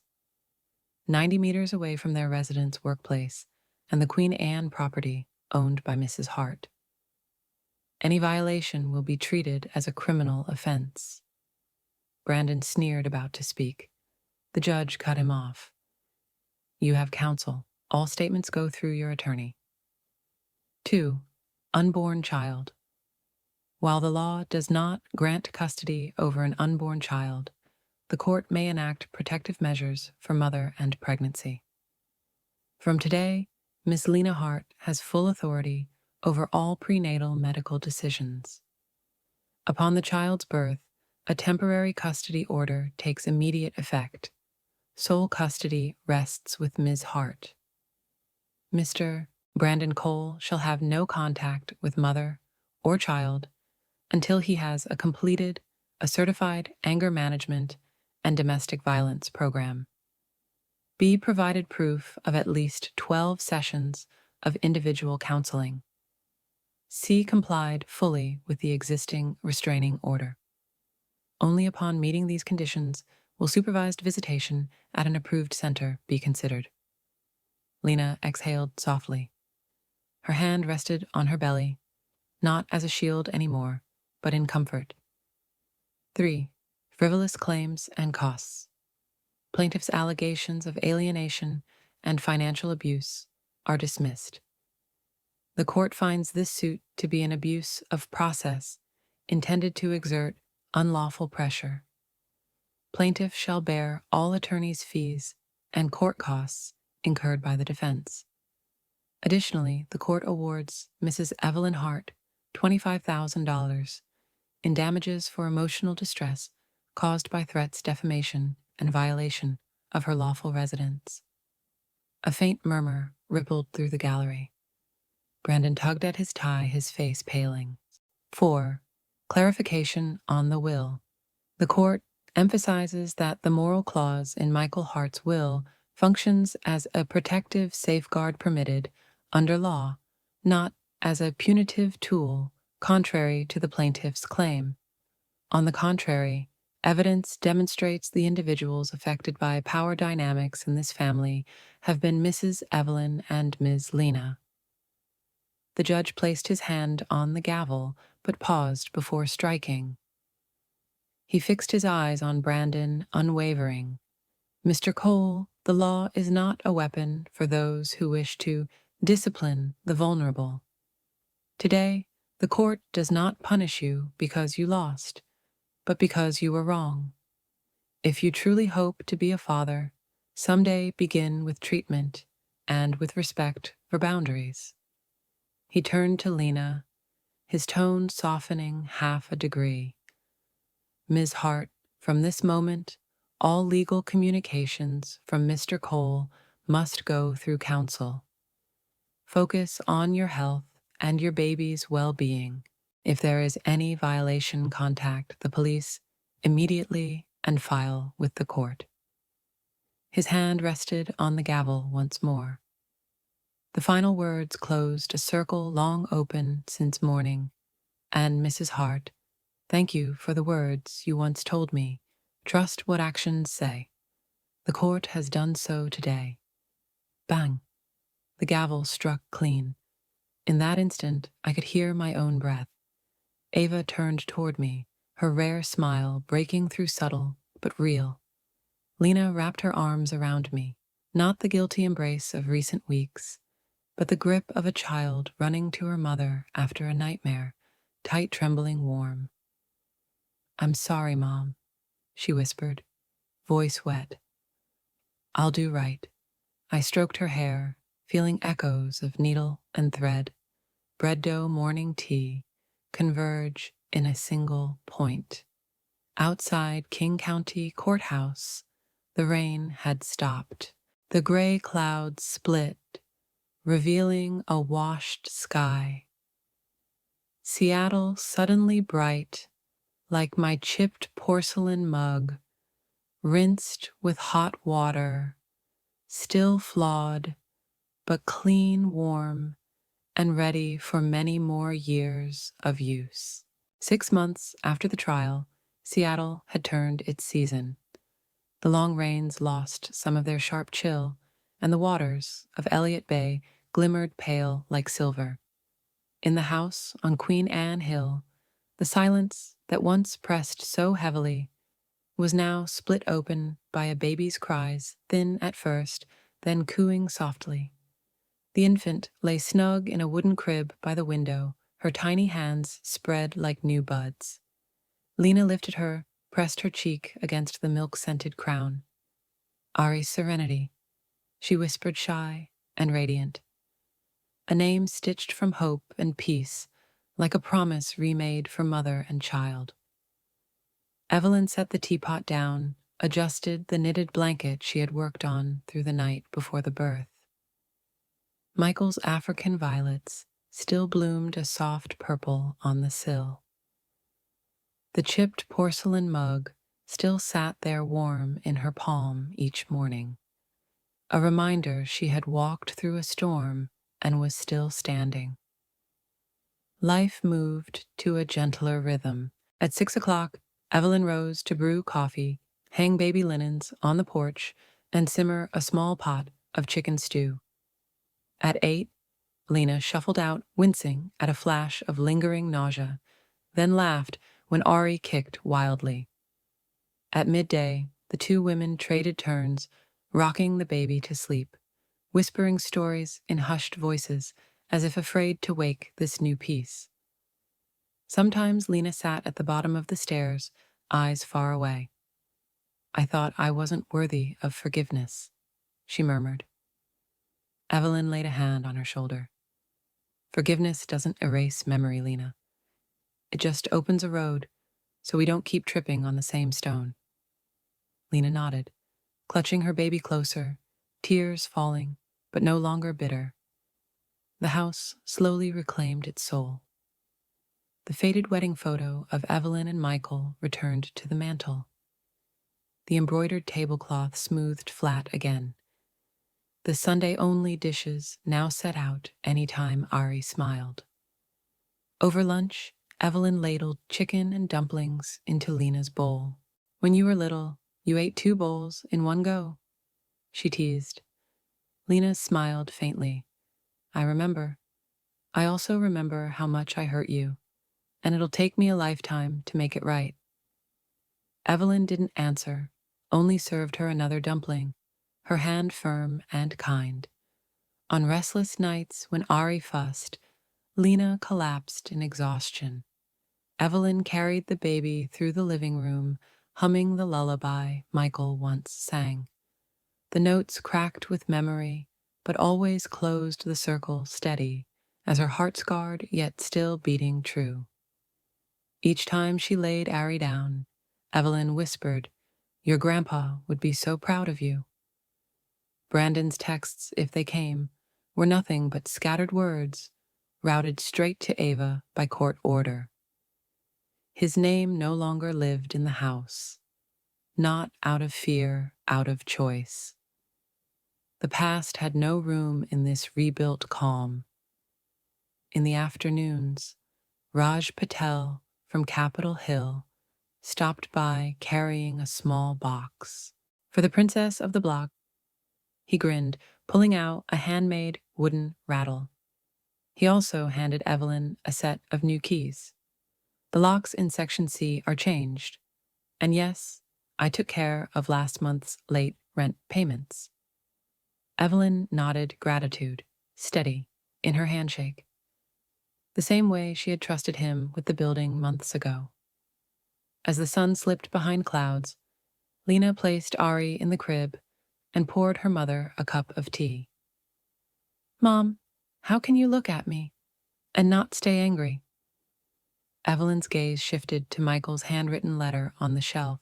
The page creased, but the words still sharp. "I was angry. For a long time," she said, "but your father taught me use strength to protect and teach, not to get revenge. You've chosen change.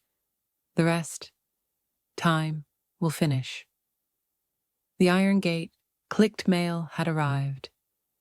Lena fetched it, flour still on her hands, from a pie she was learning to bake. A white envelope, dark blue logo Seattle Foundation. She read, then handed it to her mother, eyes shining. "They're inviting you to meet with their donors about a new elder protection fund. They heard your story through the court system and local groups. They want you to lead." Evelyn froze for a few seconds. By the window, Ari flailed her hands, the rattle from Raj jingling. Evelyn placed the letter beside the violets, smoothing its edge. "I used to think the best I could do was pour a decent pot of tea for someone. Turns out, I might be able to pour a little warmth for many more." Outside, the rain had stopped. The gray clouds parted a thin beam of light, spilling over Queen Anne Hill. Lena leaned against her mother's shoulder, Ari asleep in her arms. Evelyn lifted the pot, poured more tea, her voice steady and warm. "Tomorrow I'll go. Maybe Home and Dignity Seattle begins right here at this very table." A soft autumn breeze stirred the curtain, and in that small house, alongside the even breaths of a sleeping child, an idea drew its first breaths, too. The name Evelyn first scribbled on a napkin was Home and Dignity, Seattle. When the paperwork was filed with the state's charitable office and the Seattle Foundation agreed to provide interim financial sponsorship, it gained a sharper form: Haven and Honor Foundation. Haven for refuge, honor for dignity restored. A portion of the investment income from Michael's portfolio funded the startup. A ground floor unit in her Capitol Hill building was renovated into a small office and 3 temporary rooms. Ava Ramirez signed on as pro bono legal counsel, immediately setting up the first hotline, the Honor Line 1 phone, number posted at the local library, the health clinic, the church bulletin board, and even Pike Place Market. Raj Patel managed operations, installing secure locks, fitting emergency call buttons, training staff on discreet intake. Lena took charge of community outreach, photographing soft violet posters and pinning them where they'd be seen but not shouted. The first week, the phone rang sporadically. By the second, the calls poured in like Seattle's night rain. The first person to walk through the door was Mrs. H. Tran, 72, from Rainier Valley. She clutched a worn canvas bag containing the deed to her house, already loaned to her son-in-law as collateral. Her voice was hoarse from crying, yet hushed. "I don't want to hurt my daughter. I just want the key to my room back." Ava opened the ledger, drafted a letter to void the transaction citing coercion, and filed for a temporary restraining order against the son-in-law. That night, Mrs. Tran slept in Haven Room 1 on fresh, sun-scented sheets. In the morning, she lingered long at the window, watching rooftops glisten with dew, whispering a phrase that seemed plain but carried weight: "I don't feel invisible anymore." Case 2 was Dolores, 66, widowed from Ballard. A nephew helping with her accounts had drained her savings. Raj made tea. Lena logged each transaction. Ava called the bank, triggered an elder fraud alert, froze the suspicious withdrawals. That evening, Dolores traced her fingers over the new wooden plaque on the wall. "Dignity isn't something you earn. It's something you already have." She laughed, raspy but real. "I'm hanging that next to my mirror." Haven and Honor laid down 4 pillars. 1. Temporary housing for up to 90 days with private locks and a confidential schedule. 2. Legal advocacy drafting letters, filing protective orders, reviewing contracts, restoring ownership. 3. Restoring self-respect, small group circles, personal finance workshops, and Say No classes for seniors. 4. Long-term links connecting elders to affordable housing networks, community healthcare therapy. Within a month, the 3 Haven rooms were rarely empty for more than 2 nights. Brewing tea became Evelyn's frontline skill. Earl Grey and cinnamon scents drifting through the hallway. She realized some tears only needed a warm chair, a nod of recognition, and a stamped piece of paper. Each time she signed a petition, Evelyn set the pen down, like releasing a stone she'd carried too long. Word spread through church groups, senior centers, then onto local media. Kuau aired a short segment on a small Capitol Hill house, giving grandmothers their voices back. King 5 filmed Raj changing locks against domestic abuse. Ava striding from district court with a stack of motions, Lena placing brochures into frail hands. "You are not alone." The Seattle Times ran a city feature with a photo of Evelyn beside Michael's framed letter and the tray of violets. Caption: "From lost to building again." One afternoon, after Mrs. Tran was escorted back to her reclaimed home with her deed in hand, Evelyn stood at the community bulletin board and pinned up a new flyer: "Keys Back Program Legal Aid to reclaim the keys to your Lifehouse keys. Account keys, decision keys." Below, in Lena's script, "If you can't protect yourself, Haven and Honor will stand with you to do it." Thank you notes began to arrive. One shaky-handed: "You reminded me I was once a literature teacher, not a burden." Another, just one line: "I slept 8 hours straight. Thank you." Evelyn slipped each card into a brown album set beside the violets, a quiet ritual. That evening, Lena carried Ari Serenity into the office. The baby reached for the etched foundation logo on the glass door. Evelyn lifted her granddaughter, glimpsing 3 generations overlapping in the reflection. "Michael," she whispered, "we are using the very power you left behind." Rain tapped the awning. Raj lowered the rolling shutter. Halfway, Ava flicked off the amber lights. Evelyn lingered a moment longer, scanning tomorrow's schedule. One consultation, one protective order, hearing one meeting with Seattle Foundation about the next grant package. Just as she rose knock knock, the sound was steady, not urgent. Raj looked up, Ava's hand paused at the switch. Lena turned her head. Evelyn stepped forward, cracked the glass door. On the porch, rain dripping off a dark coat, stood a figure clutching a thick envelope. The person lifted their face eyes, tired yet resolute. "Excuse me." The voice trembled. "Is this Haven and Honor? I need help." On an early summer afternoon, Seattle's clouds hung thin like a veil. The backyard of the Queen Anne hillside home was alive with the scent of freshly cut grass and lavender. Serenity Still called simply, Ari was 4, now her brown hair tied in 2 playful pigtails, chasing a yellow butterfly around the African violets Michael had once cherished. She squealed each time the butterfly dipped to the edge of a leaf. Her tiny hands cupped, then opened wide as if she had already learned one of life's greatest secrets: to watch before you hold.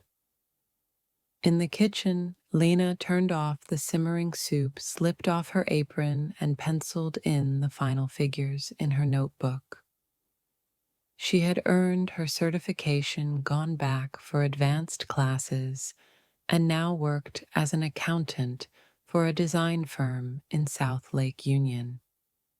This month's donation to Haven and Honor just came through. She said, her voice light but proud. "Can you check the Seattle Foundation meeting for me next week, Mom?"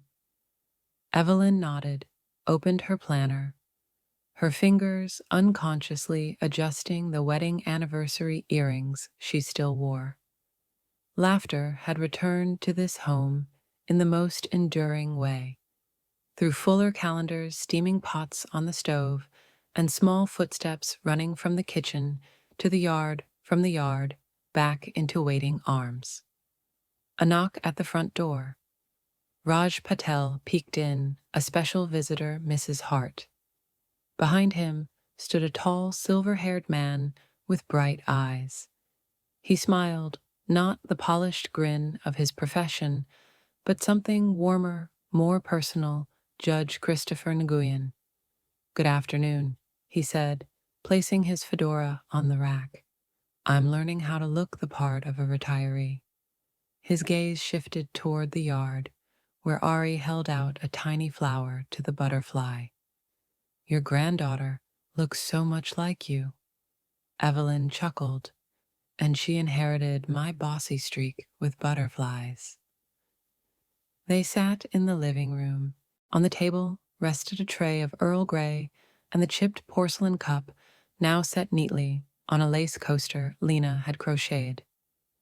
The room held all its old touchstones, but next to the violets there was now a new photo, the Haven and Honor sign on opening day.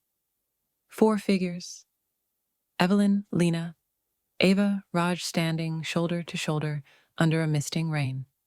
Christopher opened a stiff envelope and slid it across to Evelyn, an embossed invitation. "The Washington Retired Judges Association wishes to honor you at the Autumn Gala," he said, "for your work with elders and for something far older that I've never forgotten." He paused, his gaze reaching back across 3 decades. Once a clerk, taught a nervous intern how to align case files, how to shift a signature page just so for quicker work, and quietly placed a hot cup of coffee in front of him the night he nearly quit. That intern went on to serve 30 years on the bench. He looked up. "Your kindness has come full circle. Today, allow us to name it." Lena stood frozen for a long moment before stepping forward to hug her mother from behind. The dark years that once bent her shoulders seemed paid back, now leaving a woman able to face her life without flinching. Ari dashed in, wriggled between them, and held up a tiny jar. "Grandma, I caught the butterfly with flower smell." The room burst into laughter. Christopher bowed to the child, then looked at Evelyn. "There's your living proof. You've held on to what matters most." They spoke about the foundation. Haven and Honor now had 2 more Haven houses in Greenwood and Beacon Hill. The Honor line had expanded into a multilingual hotline. Ava had just won a landmark case on power of attorney abuse. Raj proudly showed off a new lock system that keeps meddling sons-in-law outside long enough to tire of their insults. Evelyn told stories: a widow who hid her savings in a cookie tin, an old man who finally learned to say no after 40 years of only nodding yes. Each story was another brick on the table, stacking a quiet but steady tower. Christopher reached into his case and drew out a small silver lapel pin in the shape of the scales of justice. "This was from the day I took my oath," he said. "I want to give it to the person who taught me that justice doesn't just live in verdicts. It's in how we treat each other before we even reach the courtroom." He pinned it gently to Evelyn's cardigan. The dull silver met the soft wool, catching a flicker of light, just enough to warm an afternoon. Before leaving, Christopher lingered on the porch. Seattle rain had begun again, soft and steady. He turned back. "That day in court, I said there was no conflict of interest, only justice. Today, let me amend one word. There is also gratitude." The door closed softly. Lena rested her forehead on her mother's shoulder. "Will you accept the award, Mom?" Evelyn looked at the invitation, then at her daughter, her granddaughter at the violets blooming faithfully on the sill. She smiled. "I'll accept it. For all the elders who have learned to say, 'I deserve this.'" Out in the garden, the yellow butterfly lifted from Ari's jar, circled once, and landed on the edge of the violet pot. The little girl squealed, "It came back." Evelyn clasped Lena's hand. Ari's tiny fingers nestled between theirs. 3 generations, 3 hands, bound by one warmth. Somewhere Michael was surely smiling.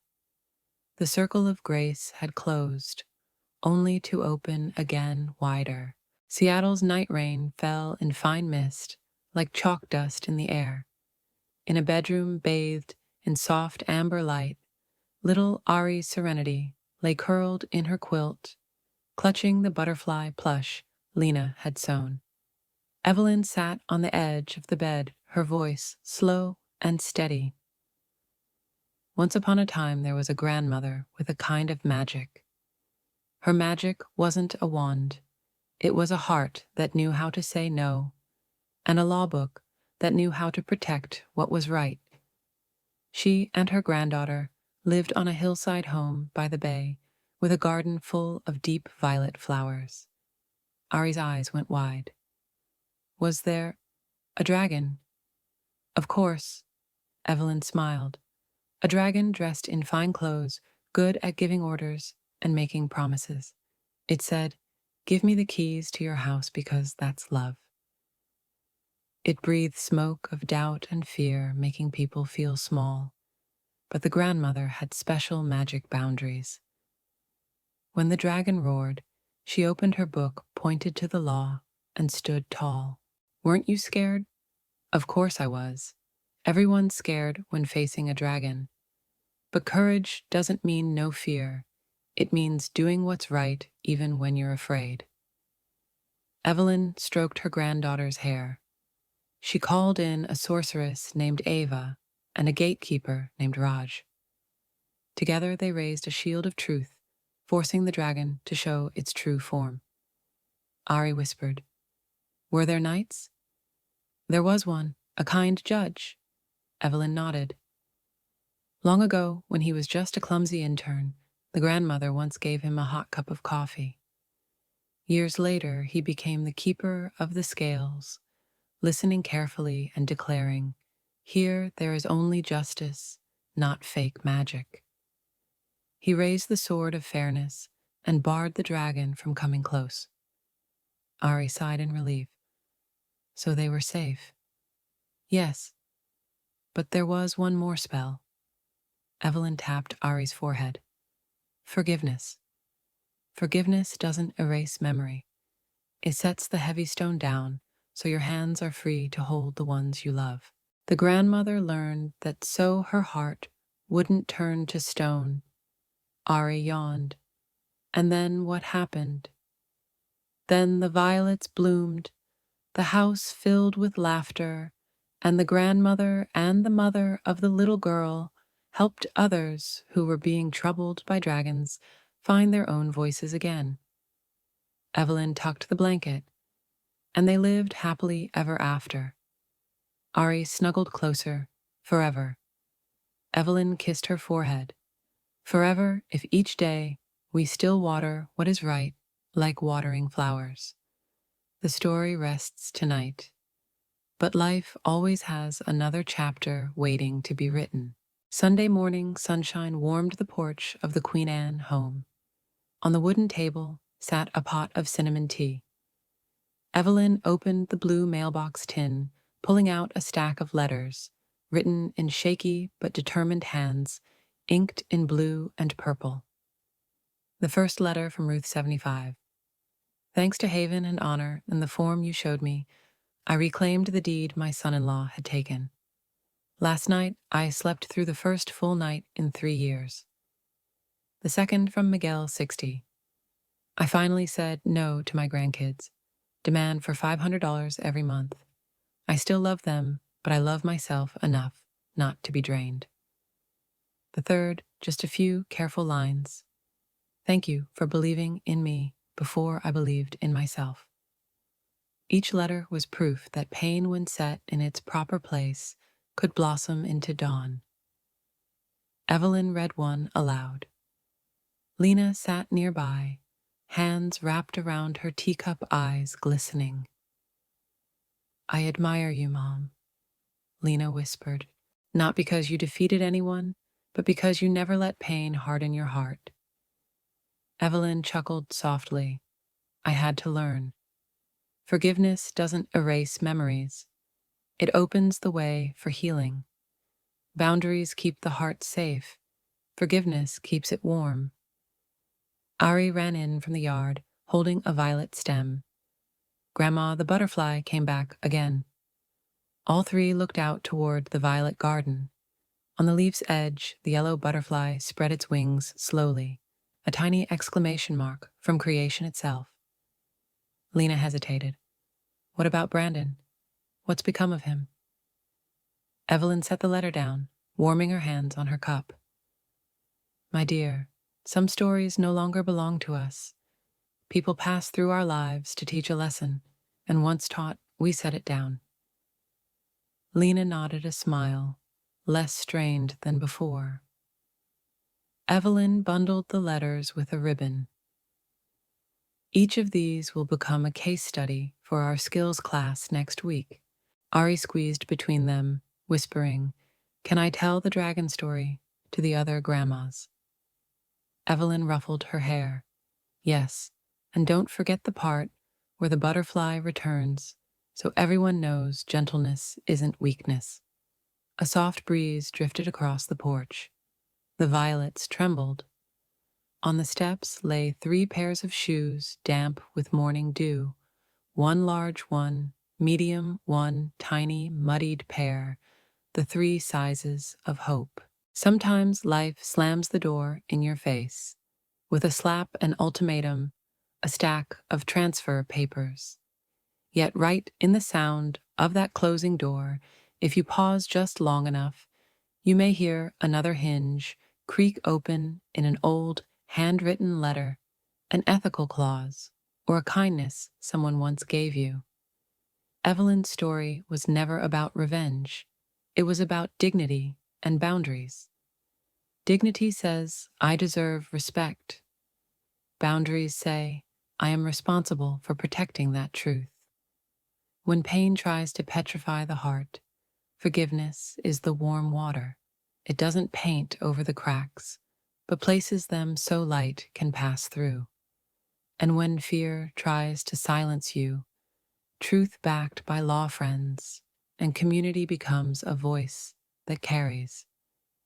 If you find yourself in a silent room surrounded by condemning stares and a dragon in fine clothes, smiling politely, remember you are not alone. There are Avas, there are Raj, there are Christophers out there, and there is also the braver version of yourself waiting for you to call it forward. Start small, say no where it matters. Ask for help, write things down, keep your papers, place your hand over your heart, and believe in yourself. Each act is a seed. Watered with persistence, it grows into your own violet garden. And if you need one final line to whisper each morning, it is never too late to stand up for yourself, to rewrite your story. The rain will stop, the doors will open, and you still have time to step into the light.